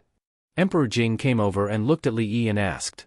Li Yi held a list in his hand and said, out of the 120 students, 21 are unqualified. Emperor Jing took the list and glanced at it. He frowned and said, all of them are from aristocratic families? Yes. Li Yi nodded and said, in today's exam, there were many students from poor families who got full marks. There was no one who failed. Emperor Jing had been deliberately supporting the children of poor families over the years. He knew that they often worked harder than the children of aristocratic families because of their family circumstances. Although they lacked resources, they frequently performed well in the imperial examinations with their hard work. On the other hand, among the children of the aristocratic families, extravagant and lascivious were prevalent. There were many vermin and they were useless. However, the last time the Calculation Academy enrolled students, it was already biased towards the poor. If these 20 people were expelled, there would be many objections in the court. Moreover, among these people, there was the boy from the Wang family and the nephew of concubine Yen. He had promised them not long ago. If he expelled them on the first day of school, he, as the emperor, would lose face. However, in front of so many people, he had already agreed to Li Yi's request. The emperor had to keep his word, so he couldn't take it back at this moment. Everyone makes mistakes. Your Majesty, in my opinion, why don't you give them another chance and let them study in the arithmetic college for 3 months? If they are still so lazy after 3 months, they will be kicked out and will never be hired again. Li Yi thought for a moment and looked at Emperor Jing. During the Spring Festival, he visited many of the Li family's relatives. Among the 21 people, he had met several of them.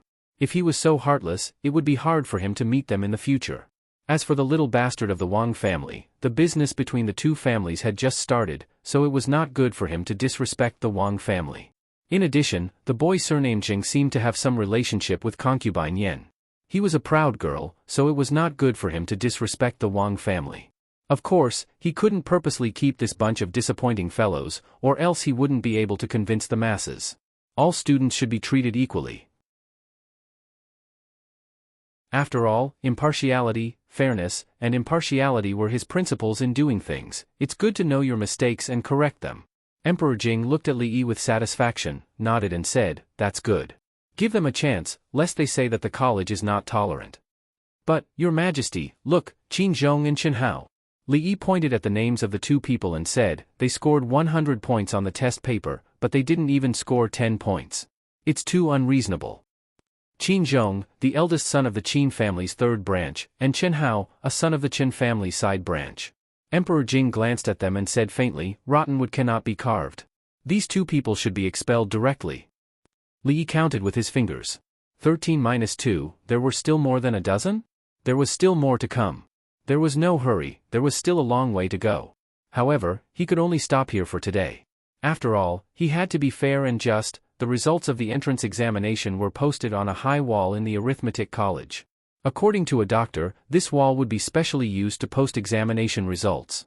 "Congratulations, Brother Wang, for getting full marks."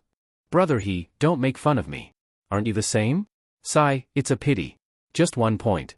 I clearly saw that question yesterday." The students gathered under the wall chatted and laughed.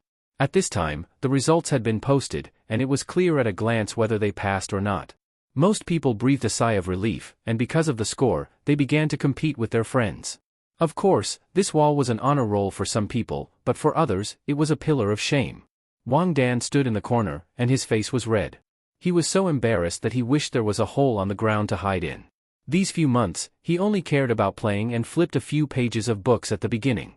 60 points was considered a pass, but he didn't even get half of it. He was afraid that he would be expelled today.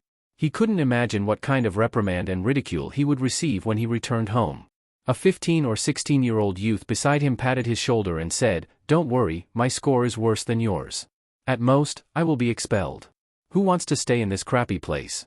After we leave, we can do whatever we want. No one will care." Wang Dan nodded. If he was expelled, then so be it. At most, he would receive a small punishment and ridicule. In comparison, staying in the arithmetic college and having to face the person he had offended every day was even more terrifying. He even dared to beat up Brother Qin and the King of Shu, let alone himself. For the sake of his life, he had to stay far away from the arithmetic college. At this time, a doctor from the arithmetic college walked over and said, "Anyone who scored more than 60 points in the entrance examination will be considered a pass. Those who pass can leave." Instantly, most of the people started to disperse, but they didn't go too far. They just watched from afar. Those who stayed were naturally those who didn't reach the passing mark. No matter how thick-skinned the 21 of them were, they couldn't hide the shame in their hearts when they were being watched by more than 100 people. These people didn't just include their friends, but also the friends of their elders, the current court officials, the ministers of the 6 ministries, the prime minister, the emperor. Li Yi walked over from afar. These people all had their heads lowered, their faces full of shame. "I have good news for all of you." His gaze swept across the crowd and said, "Those who didn't reach the passing mark in the entrance examination originally didn't have the right to enter. However, His Majesty is benevolent and has decided to give all of you another chance. You can enter the college first. 3 months later, the college will conduct another examination for all of you. If you still don't pass by then, you can pack your things and leave. After hearing this, after a brief moment of shock, everyone was immediately overjoyed. They felt as though they had regained what they had lost. They were already prepared to be reprimanded by their elders when they returned, but they didn't expect to get another chance. 3 months was enough. 3 months was enough. After 3 months, they couldn't let such an embarrassing scene happen again. Among the crowd, the youth named Wang Dan heaved a sigh of relief. Although he didn't want to study mathematics here, he couldn't afford to be chased out on the first day. It's good to know your mistakes and correct them. I hope that you can remember today's lesson and study hard in the future to serve the country. You should know that failure isn't scary. Li looked at them and said in a low voice. A look of shame appeared on the faces of the students, but it was soon followed by a look of gratitude. It turned out that the dean didn't want to chase them away. He wanted to use this opportunity to let them learn a lesson and let them understand that failure wasn't scary. Without failure, how could there be success? Jing Di nodded slightly, and the officials behind him also smiled. This young Dean Li did have some ability when it came to admonishing students. Failure isn't scary, Li said in a low voice. The next moment, his voice suddenly became stern. What's scary is that you still believe the sentence. 3 months ago, the textbooks were already given to all of you. Even if you took an hour out every day, you would still be able to finish reading the contents of the books. You shouldn't have gotten such a score today. In the face of such a score, don't you feel ashamed? Li casually pointed at them and said loudly, all those who didn't pass the examination today, frog jumped 10 times around the field. The 21 students stood rooted to the ground, their expressions indescribable. Jing Di, who was still nodding, felt his neck stiffen. The smiles on the faces of the officials behind him froze at this moment. Chapter 598. Looking at the dumbfounded crowd, Prince Jean curled his lips and said, What are you waiting for? Do 10 frog jumps around the playground, not one less. If you can't complete it, pack up your things and go back. Your Highness, what is frog jumping? One of them finally reacted and asked with a trembling voice. Li Han put his hands behind his back, squatted on the ground and jumped twice. He stood up and said, Do you see? Just like this, jump 10 laps. This is your punishment. He pointed at a few Imperial guards and said, You guys come here and supervise them. Failure was really terrible. Although it was very shameful to do such strange movements in public, they weren't the only ones who were shameful. Compared to being expelled from the academy, this was nothing. Under the supervision of the Imperial guards, the 21 children of the aristocratic families squatted down one by one and started frog jumping around the playground with a sad face. Li Han curled his lips. 1 lap around the playground was more than 100 meters. After they jumped 1 lap, they couldn't even make this kind of expression on their faces. And the most painful thing was not today, but tomorrow when they woke up. Thinking about that feeling, his legs were still weak. However, the feeling of punishing others to do frog jumps was really not bad. Haha, what are they doing? A few days ago, I urged Brother Su to read more books, but he refused in every possible way. Brother Su, if it weren't for me, you would be the one squatting there jumping around. How does Brother Su intend to thank me? Tonight, I will invite Brother Zhang for a drink at the Jade Courtyard. Please do me the honor. The students who passed the exam naturally didn't have to be so shameful. They pointed at the people who were doing strange movements and chatted with a smile. Prince Jean looked at Li Yi. Seeing him nod, he walked over with his hands behind his back. Everyone saluted him.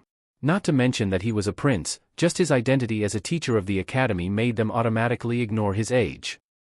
Don't be too complacent. Li Han glanced at Li Yi once more before turning back, summoning up his courage to say, In order for you all to adapt in advance, the academy will arrange some missions for you all. When the time comes, you all might be scattered across the various departments of the imperial court, and those who complete the missions will receive corresponding points.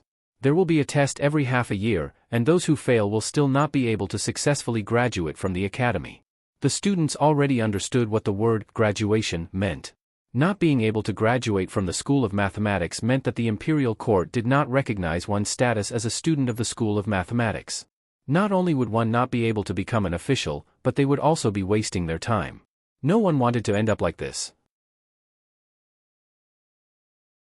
Being able to successfully pass 2 examinations meant that they had some confidence in their own strength.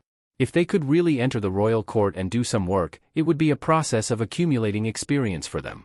There would be no harm in doing so. Minister of Revenue Qin Huan stood beside Li Yi and asked, Li Daren, what does His Highness Prince Jean mean?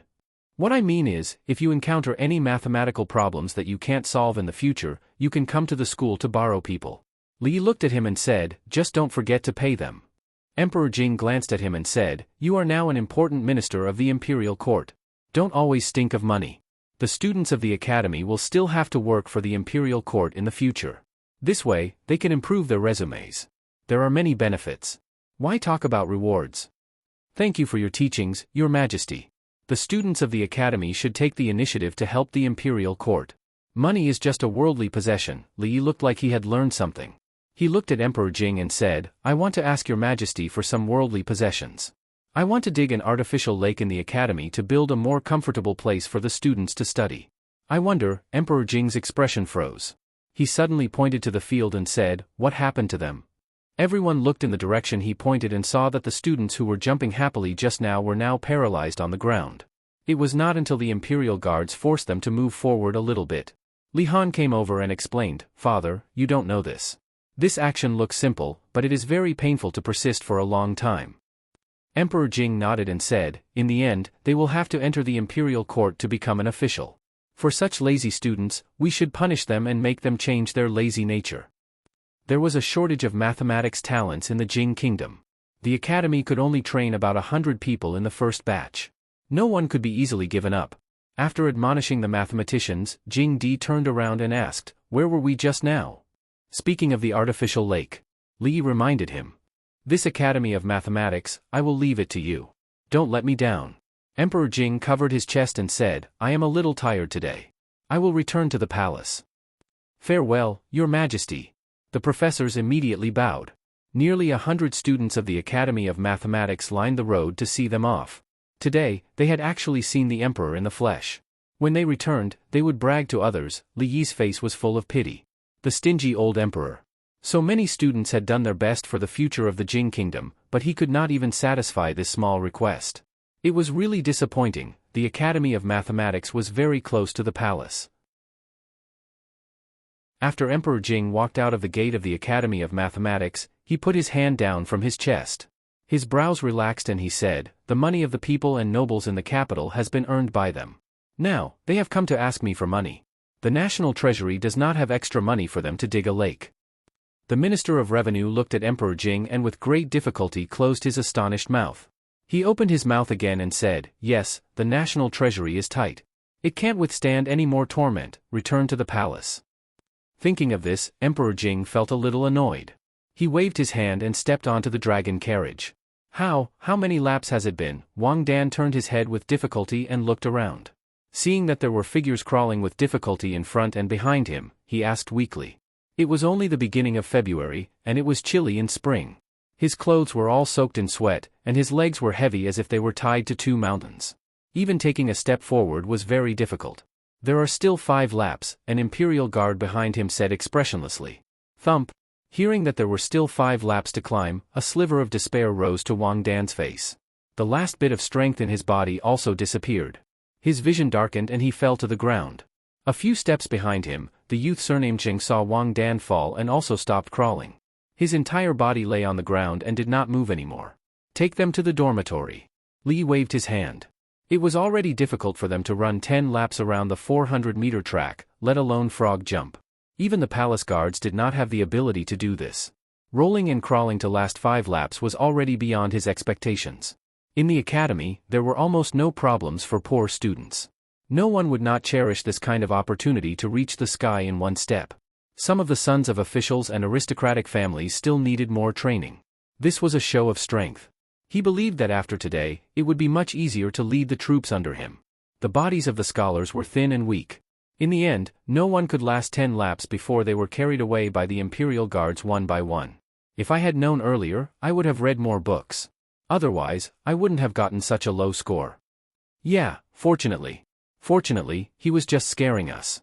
The 2 young men looked at each other and could see the joy in each other's eyes. Although they had passed the previous exam, they thought that it was safe to enter the Academy of Mathematics. After they returned, they did not even look at the so-called new mathematics textbook. Today's exam paper was like a book from heaven. They scored 1 or even 2 digits lower than the others. It could be said that they stood out from the crowd and earned everyone's attention. A figure walked over from afar. The two of them looked at him and hurriedly got up. "Greetings, Your Highness, Prince Jin." Li Han looked at them and asked, "You are Qin Zhong and Chen Hao?" Chapter 599. The Imperial College was the highest educational institution in the Jing Kingdom. The students there were all elites from all over the country, and they were very serious about learning. Today was the first official day of classes. However, the professors from the Imperial College were surprised to find that the students of the Imperial College were very serious and hardworking. They could tell from their attitude in class that they were even better than the students from the Imperial College. Part of the reason was that the academy did not give face to Prime Minister Qin and Minister Chen, making the two children of officials pack up and go home on the first day. The uniformed screams when they went down the stairs should also be one of the reasons. But the most important reason should be that the students restrained themselves, treated learning seriously and diligently. Ding, the bell rang, signaling the end of the morning class. "All right, that's all for the morning class. Remember to clean the blackboard." A teacher put down the chalk and walked out of the classroom. Although he had practiced it countless times, he still wasn't used to using the chalk in his hands. However, it had to be said that the chalk made by County Uncle Lee was indeed convenient to use, even though there was no order to it. He flicked the chalk dust off his fingers and washed his hands with water outside before walking unhurriedly in the direction of the dining hall. He had already thought of the main course for lunch. It would be braised beef noodles with 2 extra eggs. It was free for lunch, which was the subsidy given by the Imperial Court to the teachers of the Imperial College. It was illegal to slaughter cattle without permission, so beef couldn't be eaten often. Thus, he decided to eat 2 bowls of noodles with 4 eggs today. "Zheng Yin, you, help me clean the blackboard," Wang Dan said weakly as she lay on the table in the classroom. "I don't have the strength." As soon as he finished speaking, another feeble voice came from beside him. Wang Dan covered her stomach that had been growling for a long time and said, "When are we going to eat?" Zheng Yin shook his head and said, "There are 10 steps to the dining hall. I'm not going." Wang Dan lived on the 2nd floor of the dormitory. When she thought of the feeling when she went down the stairs this morning, her expression immediately became a little frightened. "Then I'm not eating either." 2 students carried large bowls into the classroom and found their seats. They ate and read books at the same time. For students from poor families, educational resources were scarce. Sometimes, just to borrow a book, they would have to travel dozens of miles. Whether it was eating or going to the toilet, they would not let go of any time that they could read. The braised beef noodles were very fragrant. The 2 students were watching 30 years of scientific examination, 50 years of simulation, while slurping the noodles. The fragrance instantly filled the entire classroom. Gulp. Wang Dan started to drool uncontrollably. "Beast!" Zheng Yin's throat quivered as he cursed in his heart. The 2 of them looked at each other with anger on their faces. The classroom was a place for learning. Did they think it was a cafeteria? The 2 brothers in front. In the end, Wang Dan couldn't help but speak first. After calling them twice, the 2 people in front came back to their senses and asked doubtfully, "What can I do for you two?" Wang Dan squeezed out a smile and said, "Can the 2 of you help us buy lunch from the dining hall?" The faces of the 2 commoners were filled with difficulty. This round trip would take up at least 2 questions time. Pa. Wang Dan placed a silver ingot on the table and said, "Help us buy some food and the silver ingot is yours."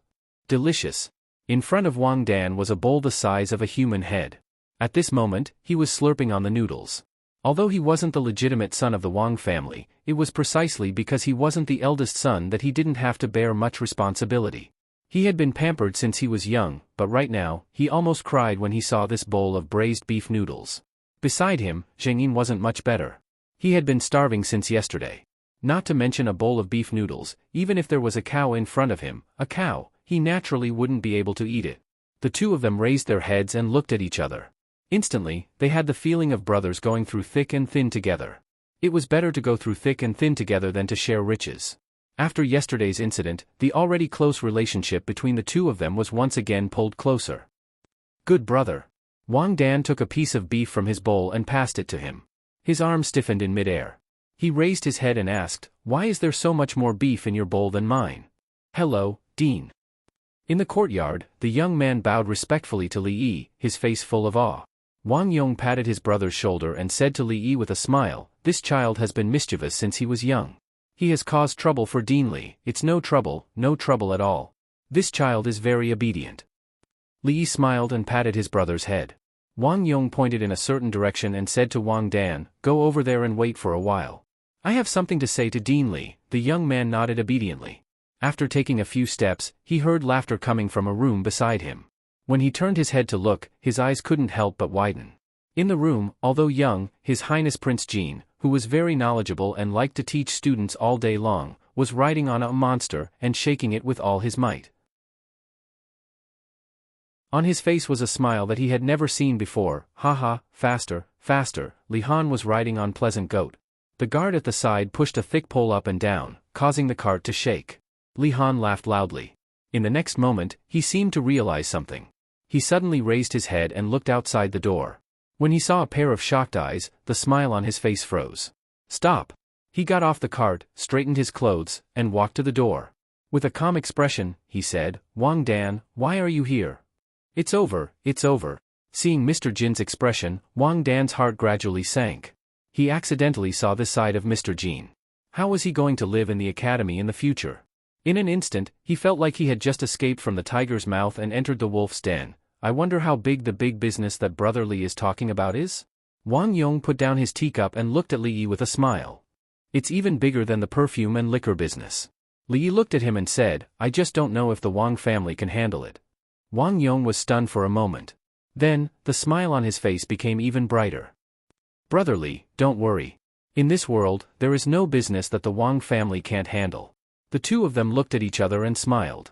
Some important matters had been settled with this smile. Brother Wang, take care. After a while, Li Yi stood at the door and cupped his hands at Wang Yong. Brother Li, I won't see you out. Wang Yong turned back and smiled. He left with Wang Dan, but the latter's face was a little pale as he left. On the horse, Wang Dan asked his brother in a trembling voice, Big brother, can I not go to the academy? Nonsense. Wang Yong looked at him and said in a low voice, Father spent so much effort to send you there. How can you let him down like this? Sigh. Wang Dan sighed as she listened to the nagging. She closed her eyes in despair. In the courtyard, Fang's eyes widened. He held something under the sunlight and looked at it carefully. He asked, Young master, do you think this broken thing is worth much? Broken thing? Li Yi was also fiddling with something in his hand. After several rounds of continuous improvement, its quality was much better than before. However, since he wanted to perfect it, he could not rush it. For the time being, he decided to experiment for a while longer. If he made some slight improvements, the price would not be as simple as doubling. When he heard old Fang's words, he tossed the item over and asked, How much do you think this little thing is worth? It only costs a few copper coins. How much can it be worth? But it's colorful and pretty. Fang looked at it again and looked at Li Yi. He said uncertainly, 2 taels of silver.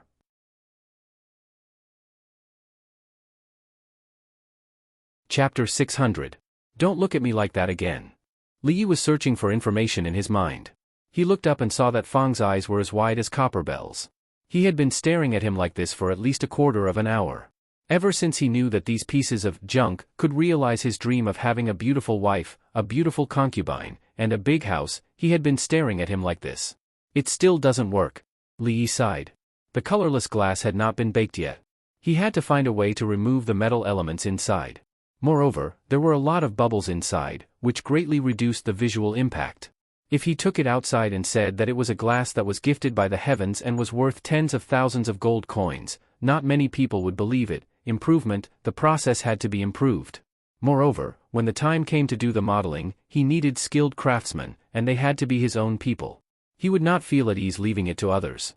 Casually throwing away the defective product in his hand, Fang moved like a hungry dog pouncing on its food and finally saved it before it fell to the ground. However, he fell face first into the mud. Getting up from the ground, he did not even have time to pat the dust off his body. He glared at Li Yi and said, Young master, what are you doing? He gently stroked the object in his hand. What was this? This was a house, a concubine, and a dream. Moreover, his dream had changed a few days ago. A big house was no longer a problem for him. If he could live in the palace that the young master mentioned and have dozens of people serving him, how comfortable would that be? Li Yi looked at him and said, This thing is not that valuable now. Wear it into beads, make it into jewelry, and make some beautiful styles. Tell them to work hard and don't be lazy. We don't have so much time to waste.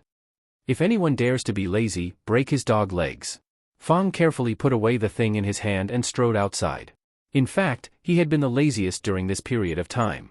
However, at that moment, he suddenly realized that since the son-in-law had entrusted this task to him, he had to do his best. He couldn't be lazy, he couldn't slack, and he couldn't let down the son-in-law's trust and expectations in him. Although he still had some doubts about whether this thing could be sold for such a high price, his son-in-law wouldn't let him do something meaningless. When he walked out of the door, he saw a few naughty children playing on the sand. He kicked the nearest naughty child's butt and scolded, "Go play somewhere else." In early February, the willow tree by the lake of the Faculty of Mathematics had already begun to sprout.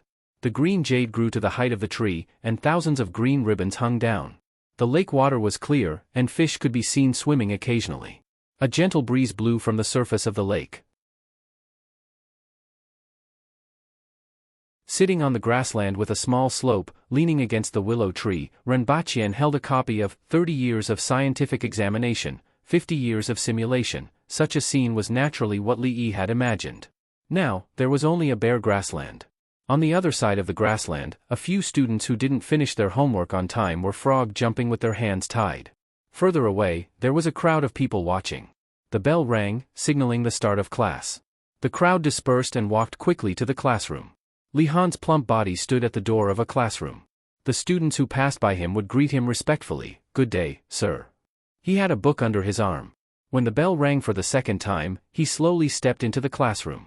Compared to a few days ago, he was more mature and steady now. He never pretended to be polite in front of the students. No one could associate him with the silly guy who was sitting in the rocking car yesterday afternoon. "Stand up." "Good day, sir."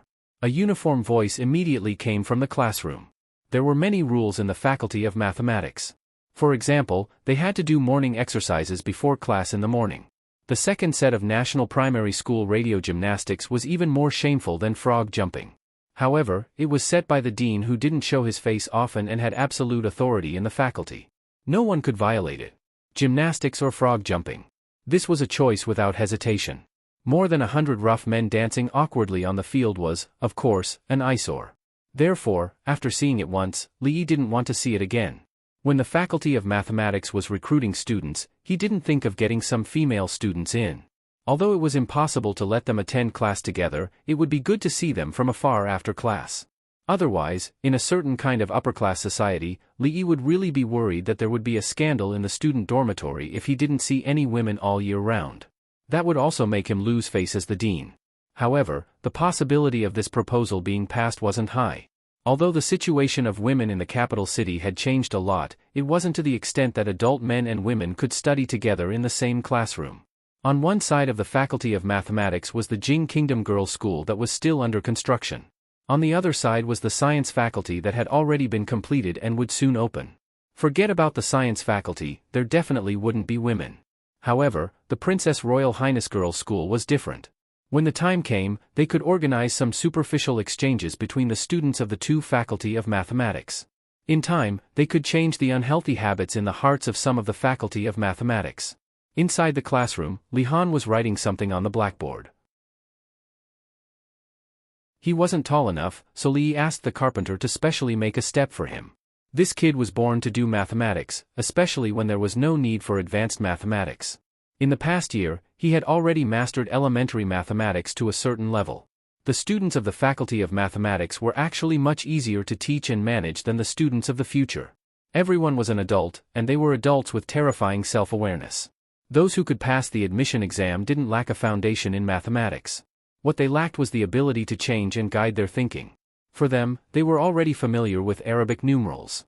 Now, they were gradually changing their traditional thinking. The few mathematics PhDs taught different subjects. Elementary algebra and elementary geometry were currently the main subjects of study. Li Han didn't teach these. In his words, he didn't want to teach these things that were only for children. He was the only teacher in the entire Faculty of Mathematics who could teach application of mathematics. The course Application of Mathematics involved specific problems. For example, how to determine the specific number of chickens and rabbits in cages without any indescribable incidents. For example, how to use shadows to measure the height of the Hall of Diligent Government without climbing to the roof. For example, how long would it take for the soldiers of the Jing Kingdom to catch up with the soldiers of the Qi Kingdom who could travel 80 kilometers in a day during a march to a war? And so on, and so on. Where there is a loan, there is a loan. Where there is a loan, there must be an equal loan.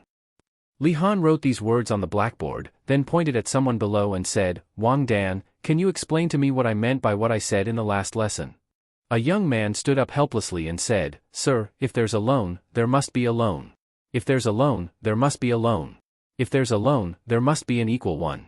This is the basic rule of the debit and credit bookkeeping method. The specific content is, the young man explained the concept clearly. Li Han nodded in satisfaction and said, You said it well. Sit down. He turned around and said, Today, we will use a few specific examples to explain what the debit and credit bookkeeping method is all about. Li Yi looked out the window. Li Han had already stepped onto the stairs. He was waving his short arms and writing something on the blackboard. It was hard to imagine that he was only 10 years old. If he continued to develop like this, it wouldn't be long before he could enjoy a peaceful retirement. Hurry up and grow up. Li looked at the figure in the classroom and thought to himself.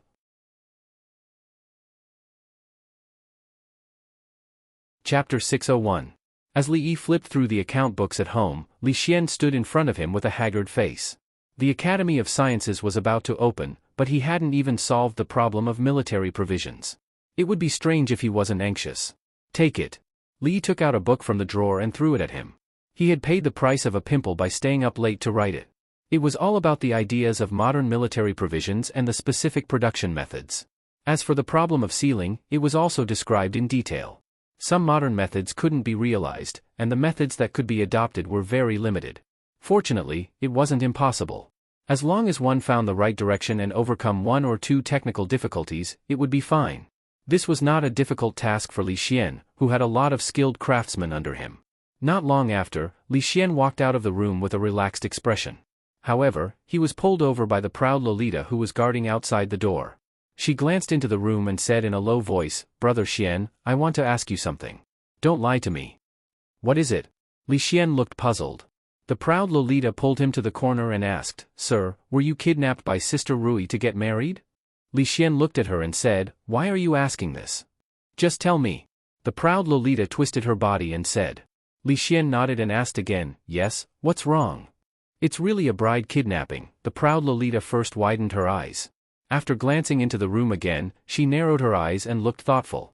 Recently, the atmosphere in the court was a little depressed. The news revealed by the Imperial Physician Bureau showed that His Majesty's health was deteriorating, and the situation was not optimistic. An emperor was terrible, but an emperor who was about to reach the end of his life was even more terrible. This kind of terror was directly reflected in the recent iron-blooded measures taken by the Intelligence Division. Last time, the case of the Assistant Minister of Justice's corruption had involved a total of 100,000 taels of silver. It was a rare case of corruption in recent years. The Assistant Minister of Justice, Zhao Guangyuan, was still locked up in the Supreme Court. Over the past few days, he had confessed to many people. Even 2 fifth-rank officials were involved. They were all purged by the Secret Intelligence Division. For a time, everyone in the Imperial Court felt insecure. Of course, there were different levels of danger. Among them, the ones who were the most terrified were naturally the King of Shu. The Assistant Minister of the Ministry of Justice, Zhao Guangyuan, had always been in close contact with the King of Shu. Naturally, the friends he befriended were also officials in the King of Shu's faction. Unfortunately, after he was caught for corruption, His Majesty issued an imperial edict that if he confessed to one person, his punishment would be reduced by a bit. It was said that Sir Zhao's punishment had already changed from beheading to 530 years in prison. If he worked harder and confessed to a few more of the country's vermin, he might still have a chance to see the light of day again in his lifetime. As a result, some officials in the King of Shu's faction had their properties confiscated and their properties sent to the national treasury. It was roughly estimated that in a few months, there were at least hundreds of thousands of taels of silver in the national treasury. His Majesty was obviously not satisfied with this. This time, he seemed to be determined to investigate the corrupt officials in the capital. This time, the Imperial Censorate was ordered to check the accounts of the yamen and departments to find the corrupt officials one by one. As soon as this order was issued, many officials in the capital panicked. 300,000 taels of silver is still far from enough. Jing Di drank a mouthful of snow pear soup and said with a frown. The Minister of Revenue, Qin Huan, sighed and said, just like the Assistant Minister of the Ministry of Justice, Zhao Guangyuan, who embezzled 100,000 taels of silver but did not dare to spend a penny. This is the only example. The few people he confessed had already squandered all the money they had embezzled. The remaining figures are just the figures obtained after calculating their properties when the Secret Intelligence Unit was ordered to confiscate their properties. Father, the accounts of the inner mansion have been verified. Sitting on the side, Li Han, who had been lowering his head and fiddling with the abacus, suddenly put down the abacus and stretched. So fast? Jing Di asked in surprise. Li Han smiled embarrassedly and fiddled with the abacus. He said, Sir's abacus is easy to use. The accounts of the inner mansion are clear. It doesn't take much effort. Jing Di nodded. The inner mansion was the department that managed the expenses of the palace and the royal family. Under his supervision, it was indeed unlikely that there would be any big mistakes. Previously, when they checked the accounts, the three of them needed at least 5 days to finish checking all the accounts. However, from the time Han started fiddling with the abacus, it had only been less than 4 hours, right? He wanted to ask a few more questions, but a eunuch outside the door reported that Deputy Minister Ma of the Imperial Censor was asking for an audience. The Imperial Censor had just received his order yesterday to check the accounts of all the yamens in the capital. Deputy Minister Ma must have come for this matter. Jing Di waved his hand and said, Enter. Deputy Minister Ma walked in from outside. He first bowed to Jing Di and then said, The Imperial Censor has been ordered by His Majesty to check the accounts of all the yamens in the capital. However, the Imperial Censor's attainments in mathematics are not high. In order to complete His Majesty's task as soon as possible, I would like to ask His Majesty for an edict to borrow a few students from the arithmetic school to assist the Imperial Censor in checking the accounts. A certain headmaster had once said that if the Imperial Court needed the help of the students of the School of Mathematics, they could just speak up. Things like auditing accounts should be left to those who specialized in mathematics. As for the Imperial Censorate, it was enough for them to act as a supervisor. Approved. Jing Di glanced to his side and said, Han, you can choose some students from the arithmetic school to assist the Imperial Censor.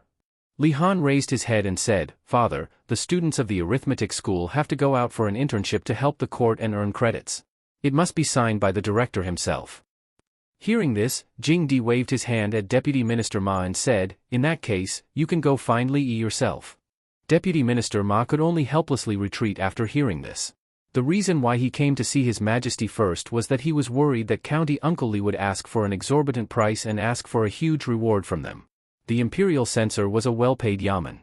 The Imperial Censors were all poor. How could they have any reward to pay them? He sighed. Since His Majesty said so, he could only try his luck first. Borrow people? After listening to Deputy Minister Ma in front of him, Li Yi nodded and said, How many people do you want? Deputy Minister Ma looked at him and asked tentatively, Director Li, how should we calculate the reward for the students? Li Yi waved his hand and said, They have the opportunity to contribute to the court. That is their duty. There is no need to talk about rewards. Deputy Minister Ma was stunned for a moment. When he looked at Li Yi again, he immediately felt a deep sense of guilt. County Uncle Li was a real gentleman. He had guessed him before. He really gauged the heart of a gentleman with his own mean measure. He shouldn't have. I only need 10 people. Deputy Minister Ma cupped his hands and said, It's not good to leave one. I will round it up and give you 11. Li Yi thought for a moment and said, Leave one? Deputy Minister Ma looked at him doubtfully. It's not important. Li Yi waved his hand and said, In short, I will give you 11 people. Deputy Minister Ma gave 11 people. Deputy Minister Ma felt even more guilty. He looked ashamed and cupped his hands and said, Thank you, Director Li. I will definitely put in a good word for Director Li in front of His Majesty. Deputy Minister Ma, you are too polite. Li Yi smiled and said, It's what we should do to earn your salary and share your worries.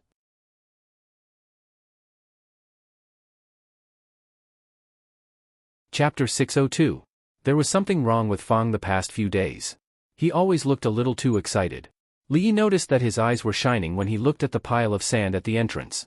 Something was wrong with the arrogant Lolita too. Li Yi noticed that her eyes were shining when she looked at him. Fang's illness was incurable. He probably thought that money was floating in the sky. As for the arrogant Lolita, it was hard to guess what a girl was thinking. Li Yi didn't want to guess. At least for now, she hadn't made any further moves. He had to teach Li Han how to use the debit and credit bookkeeping method. After all, this was the first internship for the students of the School of Mathematics. They had to make some achievements so that they wouldn't be looked down upon by the Imperial Court. Accounting was broad and profound. Tax evasion and falsification were all inseparable from this line of work. If they were to learn these things systematically, the School of Mathematics would have to open a new accounting major. It would take 4 years for undergraduate students and 3 years for postgraduate students to be able to produce a few experts in this field. Although the little fatty was a genius, he had only learned how to use the debit and credit bookkeeping method to check the accounts. However, it was enough for him. He couldn't use the more profound methods at the moment. This world still used the very unscientific accounting method of keeping accounts. Keeping accounts by date made it very troublesome to check the accounts. If one wanted to falsify the accounts and take advantage of loopholes, it couldn't be any easier, and it wouldn't be easy for the higher-ups to find out. Since the old emperor was determined to fight against corruption this time, he would give him a big wave. Using this method to check the accounts, no small fly could hide from the big tiger. While Li was explaining the details to Monarch Jean, the arrogant Lolita was sitting on a small stool not far away. She supported her chin with one hand and blinked her eyes as she watched. After a while, she put down her arms and clenched her fists. She murmured, "If I still don't marry him when I'm 18, I'll snatch him." After lunch, many students of the School of Mathematics gathered under the high wall where the results were posted. They were discussing something in low voices. This time, the wall wasn't posted about the exam rankings. It was about something else. The imperial censorate had been ordered by the emperor to investigate the accounts of the various yamen in the capital. They had borrowed a dozen students from the School of Mathematics and Mathematics. The names of the students who had been lucky enough to be chosen were pasted on the paper. Chen Lisan, Qin Feng, Cui Shixin, Li Jianren, Tseng Zijian. After looking at the names on the list, many people immediately sighed, and their expressions were slightly gloomy. It turned out that the principal's words weren't just empty words. The students of the academy could familiarize themselves with the bureaucracy and accumulate experience by going out for an internship. At the same time, they could also establish a foundation in the Ministry of Personnel, which would greatly benefit their future prospects. This time, assisting the imperial censorate in auditing the accounts was the first opportunity for an academy student to participate in an internship. Those who were lucky enough to be selected would be able to obtain enough credits after the internship. These credits were very important as they would determine whether or not they could successfully graduate from the Mathematics Academy in the future. If they missed this opportunity, they could only wait for the next one. Chen Lisan, Qin Feng. Sigh, all of them. Don't tell me that there's no chance for us poor students. Shoo, Brother Su, be careful with your words. This is only the first time. We will have more chances in the future. The students from poor families discussed in low voices, and there were inevitably times when they sighed. There was no other reason other than the fact that the 11 people on the list were all from aristocratic families, and none of them were poor students. Compared to those people, the opportunities for poor students were pitifully few. Now that Dean Li was finally willing to do something for the poor students, they didn't expect that even the precious opportunity to go out for an internship would be treated so unfairly. A student from a poor family sighed and said, "The principal has already done enough for us. Not only did he let us study here, he even applied for a living allowance from the imperial court. For this, he has already offended too many powerful officials. We cannot make things difficult for him anymore. Yes, we are indebted to little Dean Li. We are poor students, so we definitely cannot do anything to make things difficult for him. Isn't that ungrateful?" Another student from a poor family said righteously. "This matter ends here, no further discussion is allowed. If you have the energy, go back and do a few more sets of simulation scrolls." A sound of agreement came from the crowd, and they quickly dispersed, returning to their respective classrooms. On the other side, under a willow tree, several figures gathered together, and their expressions were not very good. After a moment of silence, someone was finally the first to speak. "That surnamed Li would definitely not give such a good thing to us, and it just had to be the 11 of us, not one more, not one less. There must be a trick in this." Chen Lisan raised his head and said coldly. "That's right." Qin Feng nodded, and then said, "Qin Zhong and Chen Hao have already been eliminated by him. We have become a thorn in his side, a thorn in his flesh. This must be another plot of his." Cui Shixin was the calmest and most composed of them all. After thinking for a moment, he opened his mouth and said, "But, this matter of checking the accounts was ordered by His Majesty to supervise the imperial censorate. That surnamed Li has no right to interfere. We are only accompanying the imperial censorate to check the accounts. I really can't think of any conspiracy he could have." Shixin is right, I also can't think of any conspiracy in this. Another young man said, "Moreover, this is indeed an opportunity for us, we can't let it go easily." The person who spoke was Zheng Zijian, whose father was the assistant minister of the Ministry of Revenue. Among them, he could be regarded as a wise man. Cui Shixin and Zheng Zijian's words were soon agreed by the others. The reason why they came to the arithmetic college was that they were not valued in their own families. The future master of the Qin family was Qin Lijun, not Qin Lisan.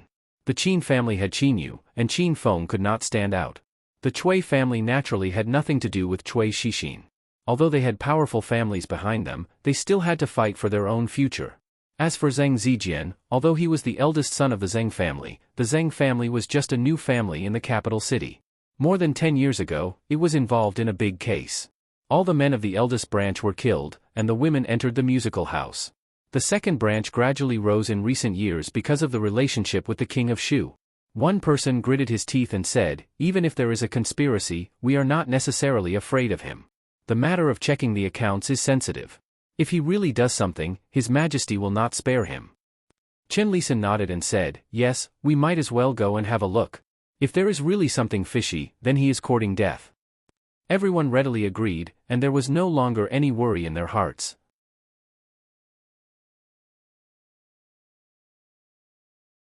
Chapter 603. I'll leave the accounts to you. The two censors cupped their hands in obeisance to the three young men in front of them and said with a smile. Behind them, more than 10 palace guards stood solemnly. The three young men were dressed like scholars and had folding fans tied around their waists. They looked high-spirited, but there was a square object hanging on the other side, which looked a bit strange. "You two are too polite. This is what we should be doing."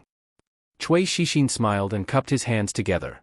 One of the censors smiled and said, "Time is of the essence. Let's talk as we go." "Please." Cui Shixin extended his hand. They were ordered by the emperor to investigate the accounts. Cui Shixin and the others were divided into 4 groups of 3. At this time, the 3 of them were going to a county in the suburbs near the capital. Although there were 2 imperial censors in charge of this trip, the status of these 3 people was not ordinary. The 2 imperial censors did not dare to put on airs. Moreover, the deputy prime minister had already instructed them to show sufficient respect to the students of the Calculation Academy. Qin County was a small county less than 50 miles away from the capital. It was neither too close nor too far away. Although it wasn't as rich as Jing County, it was still near the capital. It wasn't rich, but it wasn't poor either. At this time, in the government office of Qin County, the county magistrate was pacing back and forth in the hall. His face showed a hint of anxiety. After a while, he raised his head and asked, "Are they coming today?" A middle-aged man with a mustache walked out and said, "Sir, according to the news from the capital, the investigation this time will start from a few counties in the suburbs near the capital. Qin County will be the first to bear the brunt. There should be people arriving today." County Magistrate Zhao looked up at him and asked, "Advisor Ma, do you think this time is safe?" Advisor Ma smiled and said, "Sir, don't worry. That person is an expert in accounting. He does things flawlessly. Even the emperor can't find anything wrong with the account books in his hands." Advisor Ma looked at him and asked, "Sir, did you forget that there were also censors who came to investigate the accounts before the new year? They stayed in the household for 3 days, but in the end, they found nothing." Hearing this, County Magistrate Zhao was finally relieved and said, "That's true. Those useless imperial censors are far from being able to investigate our accounts." As soon as he finished speaking, a yamen runner came forward to report that the useless imperial censor of the capital had arrived.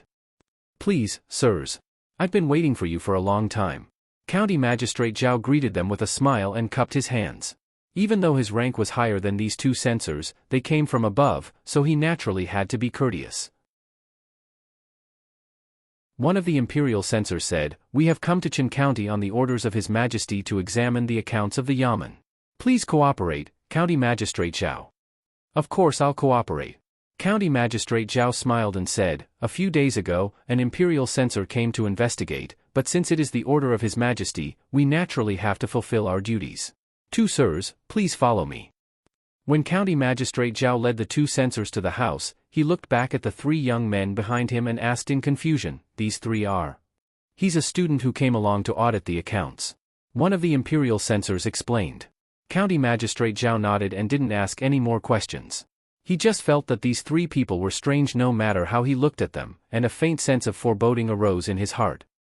"All the accounts of last year are here." County Magistrate Zhao brought them to the house and pointed at several thick books on the table. He sneered in his heart. These things looked big, and it was impossible to finish reading them in a short time. Cui Shixin put down the abacus and said, "County Magistrate Zhao, please prepare some writing brushes, ink, paper, and inkstone. Okay. County Magistrate Zhao responded and said, Advisor Ma, did you hear that? Hurry up and prepare. Writing brushes, ink, paper, and inkstone were all prepared. According to the rules, as a county magistrate, he had to avoid arousing suspicion. County Magistrate Zhao said with a smile, you guys take your time to check, I'll leave first.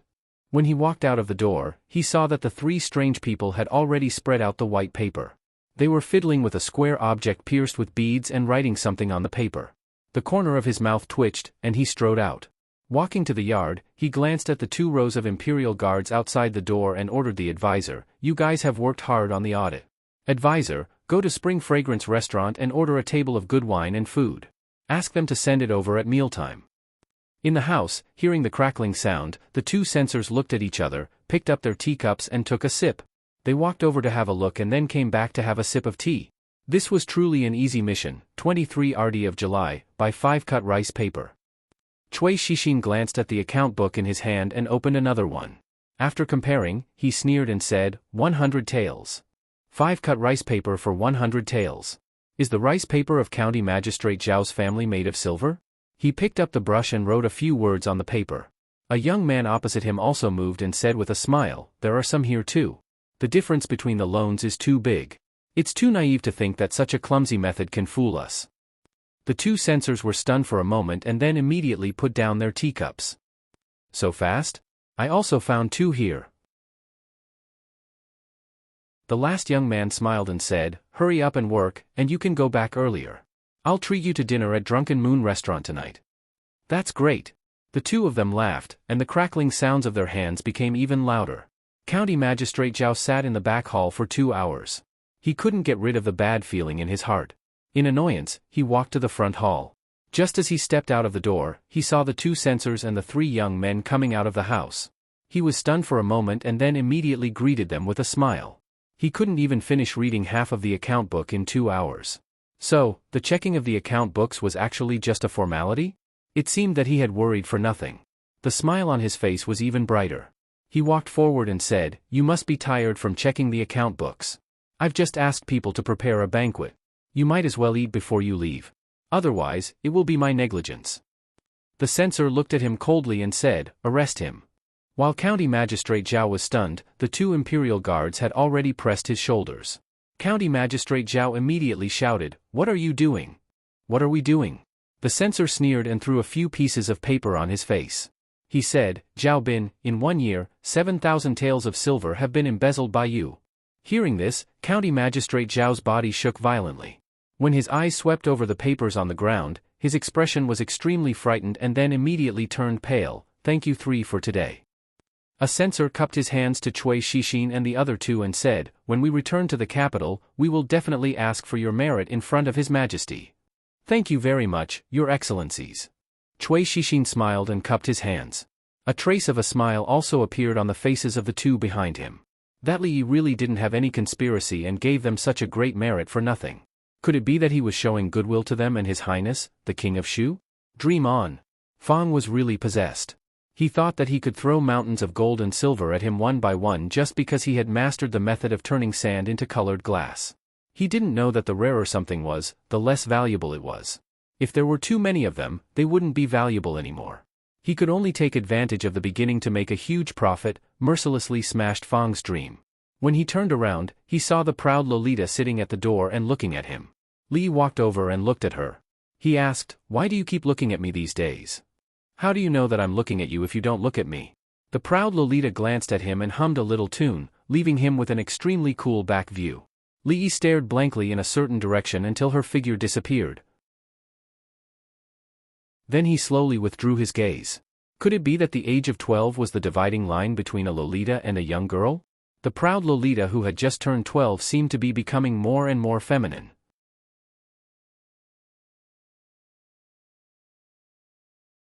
Chapter 604. The county magistrate of Qin County had embezzled nearly 10,000 taels of silver in 1 year. He was caught red-handed by the imperial guards and escorted to the capital, Wang County. One of the imperial censors cupped his hands in salute to the county magistrate and smiled. Magistrate Cui is an honest and upright official. You are truly a role model for our officials. These accounts are clear and there are no problems. It is my duty. You flatter me. Magistrate Chui smiled. We still have duties to perform and will not stay here any longer. Farewell. The censor said to the county magistrate and turned to the 3 young men behind him. Let's go. I will see you out. County Magistrate Chui escorted those people to the door. When the 2 censors turned around, he nodded to one of the young men in an unnoticeable manner. Qinghe County. 3,000 taels of silver in half a year. Magistrate Wei, you are very capable. The censor named Wan Su looked coldly at the magistrate and waved his hand. Arrest him. They had just checked the accounts of Qinghe County and found that there was a deficit of 3,000 taels of silver. The accounts involved were all handled by this magistrate. According to the emperor's decree, anyone who embezzled more than 1,000 taels of silver could be arrested on the spot and escorted to the capital. Magistrate Wei was pressed on the shoulders by 2 imperial guards. He looked at a young man behind him and said loudly, I recognize you. Zhang family. You are from the Zhang family. Didn't I reject your offer? How dare you frame me like this? I will definitely seek justice from the emperor. Take him away. Wan Su snorted. The students from the Abacus Academy had been ordered by the emperor to help them check the accounts. In reality, they were no longer helping.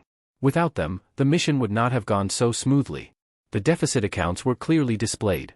No matter what personal grudges they had, corruption was corruption and there was no way to argue against it. Courting death. Seeing Magistrate Wei being escorted away, Zhang Zijian's mouth twitched. He held the abacus in one hand and followed the others out of the county government. Within a day, 3 officials were escorted to the capital for corruption. The officials in the counties near the capital were in a state of panic. The people in the yamen of the capital who had not been found finally began to panic. Every year, the imperial court would send people to check the accounts, but in reality, there were very few results. How could those who had the guts to make a fuss about the accounts be found out so easily? However, this time, His Majesty seemed to be serious. He asked the students of the Divination Academy to help him check the accounts. The imperial court had not been able to find anything for many years. Once they got involved, everyone knew that such a thing would happen because of those students.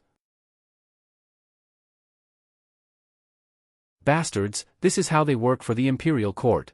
In the Hall of Diligent Government, Emperor Jing slammed the table with a gloomy expression. In just one day, he had uncovered a case that involved tens of thousands of taels of silver.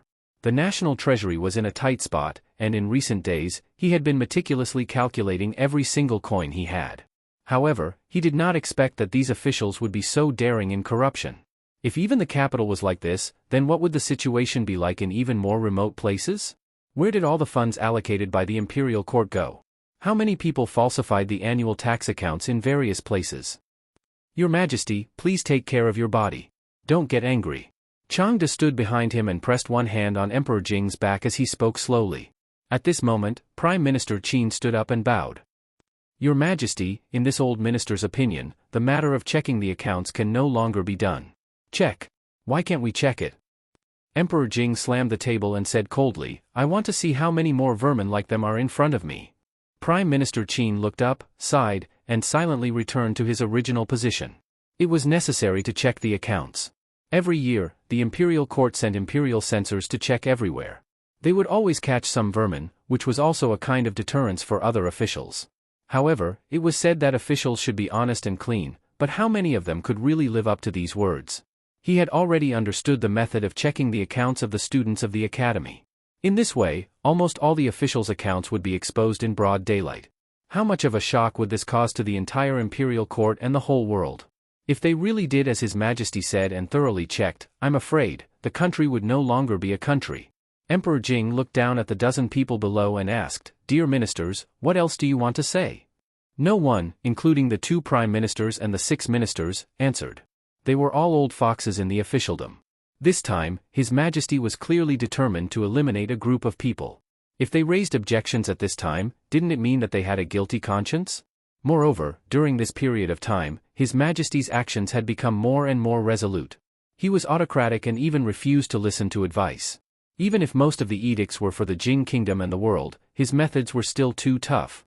If it was not handled well, the entire imperial court would be shaken. In the academy, Chen Lisan, Cui Shixin, and the others had just returned. They all looked happy and high-spirited. Our luck is really bad. Why are you the only ones who found out? Li Jianren looked a little depressed and said with a sigh. The other three groups all had gains today. Only they did not find any big mistakes in the accounts, so they returned empty-handed. Cui Shixin smiled and said, "It's okay. I'm afraid it will take a long time to check the accounts. Your luck won't always be so bad."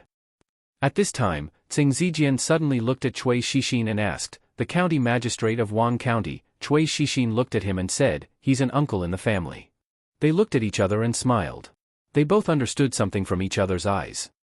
"This time, we can finally hold our heads high." Chen Lisan smiled and couldn't help but show a proud expression on his face.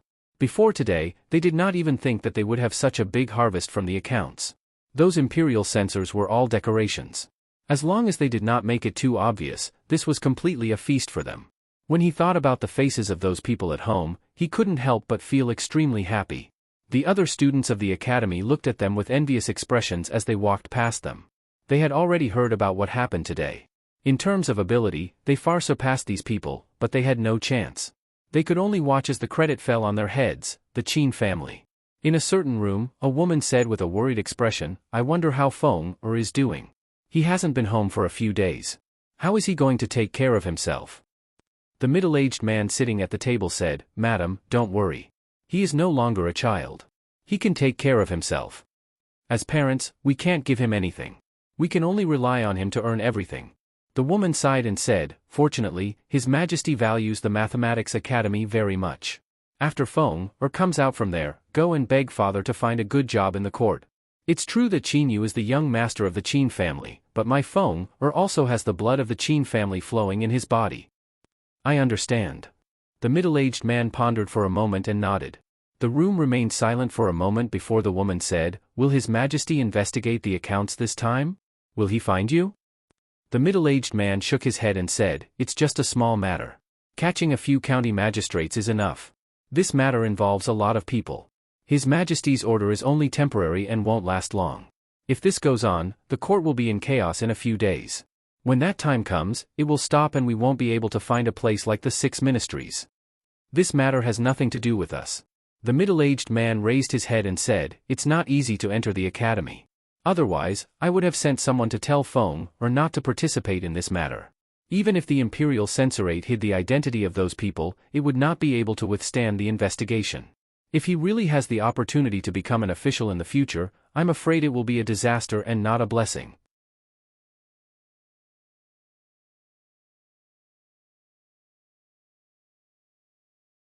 Chapter 605. Young Master, the Imperial Court seems to be checking some accounts recently. They have found more than a dozen corrupt officials. Everyone is talking about it. Should we also check the accounts of the shops? Feng walked into the room from outside and asked Li Yi. "No need." Li Yi bowed his head and said, waving his hand as he was busy. The accounts of the shops were checked every month. They had been taught how to check the accounts. Maybe someone could take a little advantage, but it was unlikely for a slightly larger amount to happen. "He's not one of us. He might have other intentions," Feng said with some worry. "What should be checked has been checked. Nothing can be found even if you check again. Instead, it will make others think more, which will do more harm than good." Li Yi looked up and said, "If it were you, would you be willing to be checked all day?" "Okay then." Feng thought about it and felt that it made some sense. He was also uncomfortable to be suspected by his wife for hiding money all day long. "If you are really greedy and someone comes to check you, what will you do?" Feng glanced at Li Yi and said, "Young master, I don't hide money. You can't say that. I didn't say that you hid money to buy jewelry for Xiaohong." Li Yi waved his hand and said, "I mean, if you are a shopkeeper of a shop and someone comes to check you because you are greedy, what will you do?" "That depends on how much I am greedy." Feng thought about it and said, "Thousands of taels? Thousands of taels?" Feng curled his lips and said, "Can thousands of taels be called greedy?" He almost forgot that this guy's current net worth couldn't be measured by common sense. He asked again, "Hundreds of thousands of taels?" "Hundreds of thousands of taels." Feng looked at Li Yi and suddenly laughed. "If hundreds of thousands of taels are found out, won't it be fatal? If it were me." A sinister smile appeared on Feng's face. He slowly raised a hand and made a gesture of cutting his neck. The county magistrate of Qin County had all his property confiscated, his official position removed, and he was sent to prison. The magistrate of Qinghe County had the same treatment as him. Later, 2 officials who were found to have embezzled tens of thousands of taels would probably lose their heads. His Majesty had just flown into a rage in the Golden Hall. Prime Minister Qin and several ministers had advised to stop the audit of the accounts and had been scolded.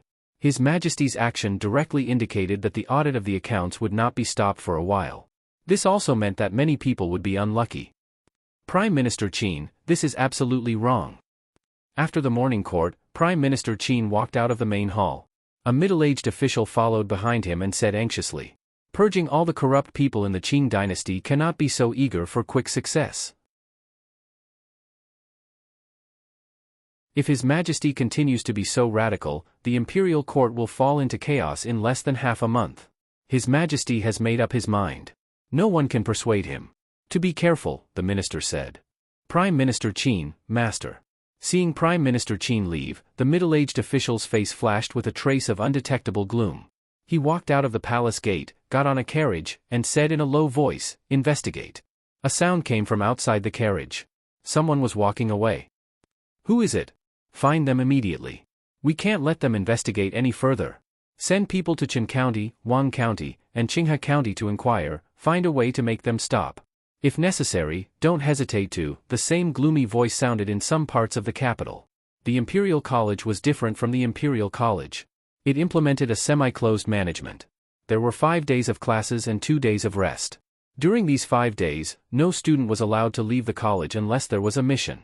Today was the day of rest that they had been waiting for. The students were free to go out and visit their relatives and friends, or go to the brothel to have some fun. It was their freedom. When Qin Feng stepped into the Qin family's gate again, he finally felt a sense of relief. "Young master, slow down." Qin Yu walked out of the mansion with a few green-clothed servants following behind him, cautiously reminding him of this.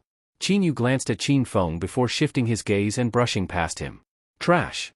Qin Feng watched the young master of the Qin family walk past him. When the few of them walked away, he whispered. In the mansion, the person he disliked the most was this young master of the Qin family, who had a tarnished reputation and almost lost the face of the Qin family. However, this person was the eldest son of the Qin family. In the end, the Qin family would be handed over to this person. Qin Feng gritted his teeth and secretly spat in a certain direction. He strode into the mansion. "Feng, you're back. How are you in the academy? Are you used to the food and living here?" A middle-aged woman came out from the courtyard and grabbed his arm. "I'm used to the food and living here," Qin Feng said with a smile. "Mother, let's go in and talk." Prime Minister Qin had a prosperous family. He had a total of 5 sons, 3 of which were officials in the court. The eldest son of the Qin family was considered to be the one most likely to take over Prime Minister Qin's position. However, because he lost a game in the court, he was transferred away from the center of power. Now, although Prime Minister Qin was still supporting the family, the Qin family's decline was obvious. Today was the Qin Manor's monthly family banquet. Although Qin Feng also had the qualifications to participate in the family banquet, in the past, he could only sit in the corner. As for the topic of the banquet, it had nothing to do with him. "Feng, how are you doing in the academy? I heard that your deanly is very powerful. How powerful is he?" A voice came from beside him. Qin Feng turned his head and looked over. He casually said a few words and then retracted his thoughts. Sitting beside him was his 5th uncle. Although he was a generation older than him, in terms of presence in the Qin family, he was inferior to him. Because of an incident 2 years ago, he lost all face and became the laughingstock of the capital. Even the servants of the Qin family, who were respectful to him on the surface, were probably mocking him in their hearts. Glancing at Qin Yu, who was sitting very close to the front, a trace of gloominess flashed through his eyes. At this time, Prime Minister Qin's eldest son, Qin Yan, opened his mouth and said, "The Calculation Academy is a good place. If you can successfully graduate from there, your future prospects will be limitless." Qin Zhong. What a pity. Knowing the importance of the Calculation Academy, the Qin family arranged for 2 people in the Calculation Academy, Qin Zhong and Qin Feng. However, Qin Zhong was expelled from the Calculation Academy on the first day. The reason given by the Calculation Academy was very sufficient. Even the Qin family had nothing to say. Qin Zhong lowered his head. At this time, it was better for him not to open his mouth. Qin Yan didn't seem to have any intention of continuing this topic. He thought of something, looked at Qin Feng and asked, "Feng, do you know who the Calculation Academy cooperated with the Imperial Censor to investigate the accounts?" For an official of Qin Yan's level, he actually didn't pay much attention to the events of the past 2 days. The accounts couldn't be traced back to him and the Qin family. He also wouldn't go and provoke the emperor at this time. At this time, he only asked in passing. Qin Feng was just thinking about how to reveal this matter. He really wanted to see the shocked expressions on the faces of his uncles and grandfather. Hearing this, he smiled and said, "Regarding this matter, I'm afraid that Uncle will have to repeatedly warn Uncle Feng. Brother Feng has only been an official for 2 years, but his table manners are a bit ugly. If it weren't for me helping him hide it yesterday, Uncle might have heard his name in court today." The Uncle Feng he spoke of was Qin Yan's best friend. If it weren't for him raising his hand yesterday, Uncle Feng's son probably wouldn't have had an easy time today. After he finished speaking, he looked at Qin Yan and the other uncles with a slight smile. He even looked at Qin Yu with an obscure gaze.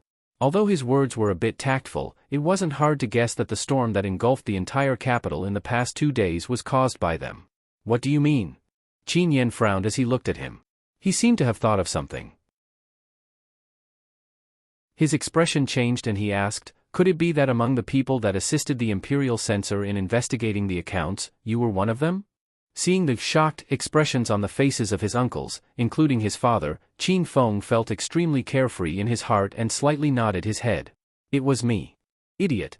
Qin Yu raised his head and drank the wine in his cup in one gulp. He glanced at Qin Feng and curled his lips as he spoke.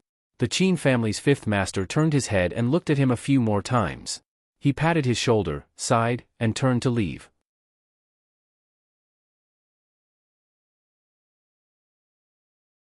Chapter 606. Why? I'm doing things for His Majesty and the Imperial Court. What did I do wrong?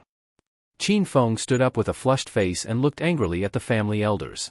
"Fool, is this something you can interfere with?" The Qin clan's fourth master, who was also Qin Feng's father, pointed at him and said angrily, "Do you know how many courtiers you've offended and how many enemies you've made for our Qin clan?" Qin Feng originally thought that he would receive praise from everyone, but he didn't expect to be reprimanded instead. Qin Feng's heart was filled with anger. The Qin clan was Qin Yu's Qin clan, not his Qin clan. His future had to be fought for by himself. This was his opportunity, an opportunity that he couldn't obtain in the clan. He looked straight at his father and said loudly, "This is an order from His Majesty. What does it have to do with the Qin clan? The situation in the Imperial Court is very complicated. Do you really think this matter is as simple as an audit?" Qin Yan looked at him and said in a deep voice, "Your investigation has directly pushed our Qin clan to the opposing side of all the courtiers. Also, the Chen clan, the Cui clan, the Zhang clan. You've caused a great disaster this time." Qin Yan's face was incomparably gloomy. This disaster not only implicated their clans, but also the king of Shu behind them. Li Yi's method of killing with a borrowed knife was too sinister.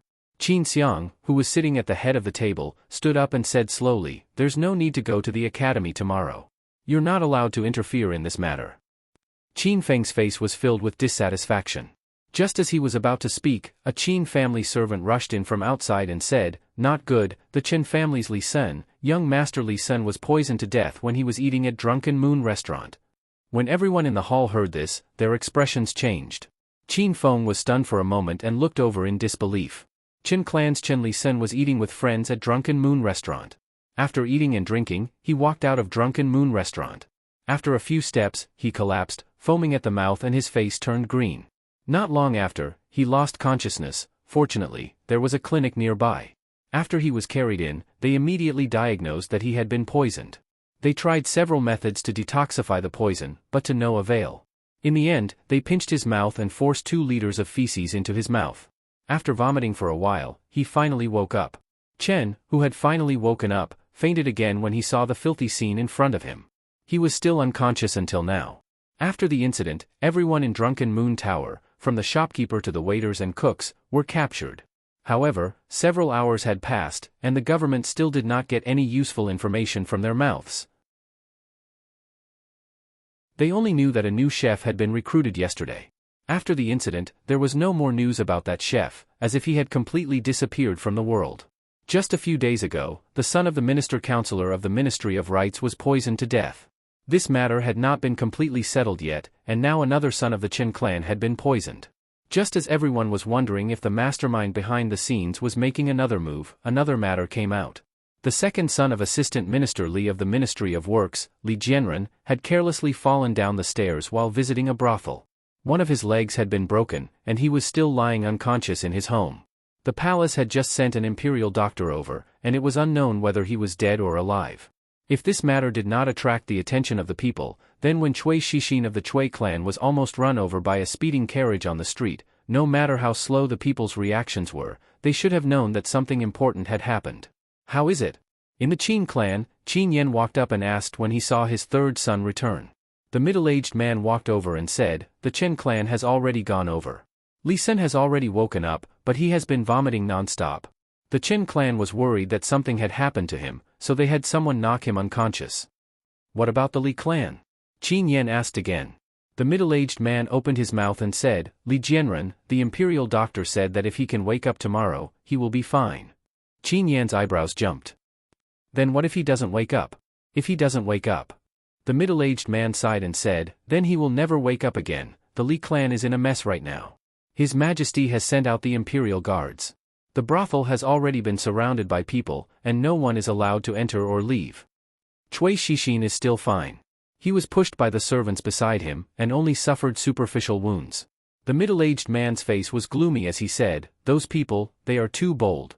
His Majesty has said that if they embezzle more than 30,000 taels of silver, their heads will be left behind." Qin Yan slowly opened his mouth and said, "If they don't do this, what awaits them is also death." Chen Lisan was poisoned, Li Jianren's life and death were unknown, and Cui Shixin was almost run over by a carriage on the street? Behind the two of them, Qin Feng stood there, his lips pale, his body trembling, and waves of dizziness assailed him. Qin Yan turned his head to look at him and asked, "Now, do you know what stupid things you have done?" Thump! Qin Feng's legs went soft, and he knelt down. Chen Lisan, Cui Shixin, Li Jianren, the three famous hedonistic young masters of the capital met with misfortune at the same time. After the authorities got involved in the investigation, they naturally dug out many details that people didn't know. For example, they were all students of the Mathematics Academy. Another example was that they all participated in helping the Imperial Censorate investigate the accounts. After knowing this information, the matter couldn't be any more obvious. Revenge, or perhaps it was intimidation, or threats. In a short period of a few days, many officials in the capital were sent to prison by them. Those who should be confiscated had their houses confiscated, and those who should be beheaded were beheaded. Some people had no future, and some people lost their lives. How could matters in the officialdom be so simple? The officials were divided into factions, and pulling one hair could affect the whole body. Perhaps, the person who was sent to prison was an important chess piece that one of the factions had painstakingly laid out. It was because of their interference that many years of hard work had gone down the drain. Of course, this was also a possibility, but no faction in the court would have the guts to offend the Cui and Chen families at the same time. To be able to do such a crazy thing, it was more likely that they were greedy people hidden among the court officials. Once they were found out, they would definitely die. Under such circumstances, it was not surprising that they would stake everything on one throw and do such an irrational thing. With such a terrible thing happening in the capital, the news naturally spread quickly to the palace. It was said that when the emperor found out about this, he was furious and immediately ordered the Secret Intelligence Bureau to investigate the case.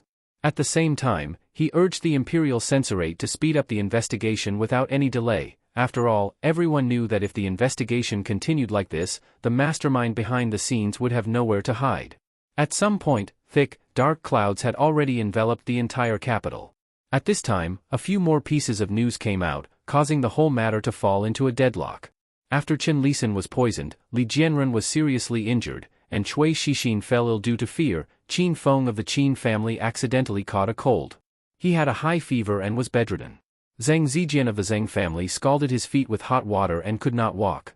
The third young master of the Feng family was suffering from hysteria, and the fifth young master of the Han family had a seizure. In short, in one night, 11 students from the Mathematics Academy who were assisting the Imperial Censorate in investigating the accounts fell ill and were injured. The injuries were very sudden, and the illness was very clever. It was not life-threatening, but it was likely that they would have to recuperate at home for a long time.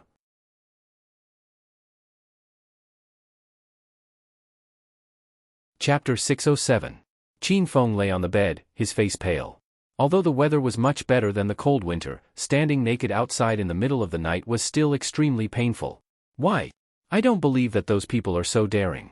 His Majesty will definitely send more guards to protect us. I don't understand. He gritted his teeth and said with a trembling voice, "This country belongs to His Majesty. Disobeying the Emperor's orders is simply a dead end." Qin Feng's father, Qin Lang, stood beside the bed and looked at him. He said indifferently, Feng, do you know where you are worse than Qin Yu? As soon as he finished speaking, Qin Feng suddenly raised his head. Qin Lang looked at him and said, you want to be valued by His Majesty. This is not wrong. If it was 10 years ago, or even 5 years ago, I wouldn't have stopped you. But now, how long can this country stay in His Majesty's hands? Could it be? Qin Feng's expression changed. Before this, his father had never told him about these things. Qin Lang looked at his pale son and sighed. He said slowly, after this incident, you should obediently stay in the mathematics school. When the time is right, you will naturally have a bright future. Don't do these things anymore. Does it still hurt? Tsing Zijian's feet were wrapped in a thick white cloth. A luxuriously dressed woman walked in and asked with a worried face. Tsing Zijian gritted his teeth and said, no, it doesn't hurt anymore. How can it not hurt when it's boiling water? A middle-aged man walked in from outside the door. He coldly snorted and said, making you unable to get off the ground for 2 months is already very light. Otherwise, you will end up like the two from the Chen and Li families. Thinking of Chen Lisan and Li Jianren, Tsing Zijian lowered his head and a trace of fear appeared on his face. Feng family. The current head of the Feng family warned his third son, remember, you are suffering from hysteria. Without my permission, your hysteria cannot be cured. Forget it, don't go to the mathematics school for the time being. In the Han clan, a young man said with a bitter expression, Father, why did you say that I'm suffering from horse fever? Even if it's hysteria, it's fine. Horse fever? How am I supposed to live in the future? The head of the Han clan snorted coldly and said, your hysteria has been used by the Feng clan. You just have to bear with it. It's better to be cured immediately than to die. For the next few days, you should also stay at home due to your illness. Forget about going to the academy, lest you end up like those other families. Tomorrow, I'll send someone to the Divination Academy. Tell them that you're seriously ill and that you should stay at home for half a month. Similar conversations took place in the homes of many influential officials. Every family that had children studying at the Mathematics Academy gave their children a series of reminders. He was absolutely not allowed to participate in the imperial court's investigation of the accounts. What happened to the Chen family, the Li family, and the Cui family was a warning. The other families used self-harm to quickly extricate themselves from this matter. Other than the imperial family and the imperial censors, who valued their reputation more than their lives, no one else was willing to get involved in this matter. This chaos was only the beginning.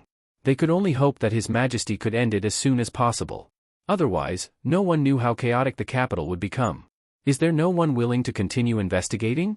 In the Hall of Diligent Government, Emperor Jing held a memorial presented by the imperial censor. He narrowed his eyes and tapped the table with his index finger. Changde walked in from outside and said, Chen Lisan of the Chen family was indeed poisoned. The son of Assistant Minister Li of the Ministry of Works was pushed down from upstairs. As for the others, I'm afraid they deliberately did it to avoid trouble. I'm afraid the person behind this is an important official that I rely on. Emperor Jing sighed and said, Changde, you have followed me for so many years. Tell me, was I really wrong this time? A gloomy expression appeared on Changde's face. He said, Your Majesty is naturally not wrong. This old servant also wants to find and kill those vermin who do not do anything. It was a wise decision for Your Majesty to ask County Uncle Li to establish the School of Mathematics. Otherwise, I'm afraid that you will never know that these people exist. Emperor Jing covered his chest and pointed to the thick pile of memorials on the table. He said, Look, these are all memorials to stop investigating the accounts of the officials in the capital. In the court, everyone is in a panic. If I really continue investigating, the court will be in chaos. Changde raised his head but did not say anything. Now that things had reached this point, only His Majesty could make a decision. Emperor Jing rubbed the space between his eyebrows and said, What is Li Yi doing? Today is considered the school's holiday. He is resting at home.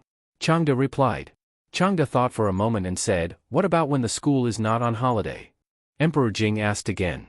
Changde thought for a moment and said, He is also resting at home, bastard, besides being lazy all day, what else can he do? He actually let Han, an 11-year-old child, take care of such a big school of mathematics. Shanning and Yongning now spend more time with him than in the palace. Emperor Jing's face showed a trace of annoyance. He snorted coldly and said, He really seized the opportunity to use public office for personal gain. The Chen family, the Qin family, the Cui family, the Zheng family, this time, he did not let any of them go. I'm afraid he had already expected such a result. County Uncle Li is never willing to suffer losses. Thinking of his speculation a few days ago, Changda nodded slightly. If it were not for the families of those people who came to His Majesty to complain, these people would have all been eliminated on the day of the enrollment of the School of Mathematics. However, they tried their best and even made a certain promise to His Majesty to let these people enter the School of Mathematics. What was the result? It had not even been half a month since the School of Mathematics opened, but several people almost lost their lives because of this. The others did not hesitate to harm their bodies to avoid disaster. If they knew this would happen, why did they do it? Emperor Jing waved his hand and said, "Let him enter the palace to see me." Fang said with a face full of amazement, "Those people are really ruthless. I heard that the young master of the Chen family was poured with a lot of feces to save his life. There is also that B***th Li. When he went to the brothel, he almost fell to his death. The rest of the people were also injured and disabled. Yes, they are really ruthless." Li nodded and agreed with his words. He had met Qin Feng and Xing Zijian students many times. They usually looked gentle, but when they attacked, they were really ruthless. They did not even let go of himself. Such people were too dangerous and not worth being friends with. What was more dangerous was the corrupt officials of the Jing kingdom. They were so ruthless. The poor students of the School of Mathematics. If all of them were injured and had to lie at home for a few months, they would definitely fail the final exam. What would they do if they were kicked out of the School of Mathematics by Li Han? Wouldn't this make heroes bleed and cry? How sad, how sad. He really did not expect those corrupt officials to be so crazy. They learned from their mistakes. The students of the School of Mathematics could not be sent out. Otherwise, it would be pushing his students into the fire pit. If he had known that he would have to risk his life to check the accounts, he would have asked the Imperial Censorate for more money. This time, he had suffered a great loss. Thinking of the silver, Li felt a little heartache. When he saw Chang's face, his heart ached even more. You're tuning into the Dreamy Chapters YouTube channel. We're so grateful for your support, and don't forget to subscribe to join us on this incredible journey through captivating stories. Your generosity through donations truly makes a world of difference, as it's the primary source of revenue that allows me to expand and enhance this channel for you. Thank you from the bottom of my heart for being a part of this adventure.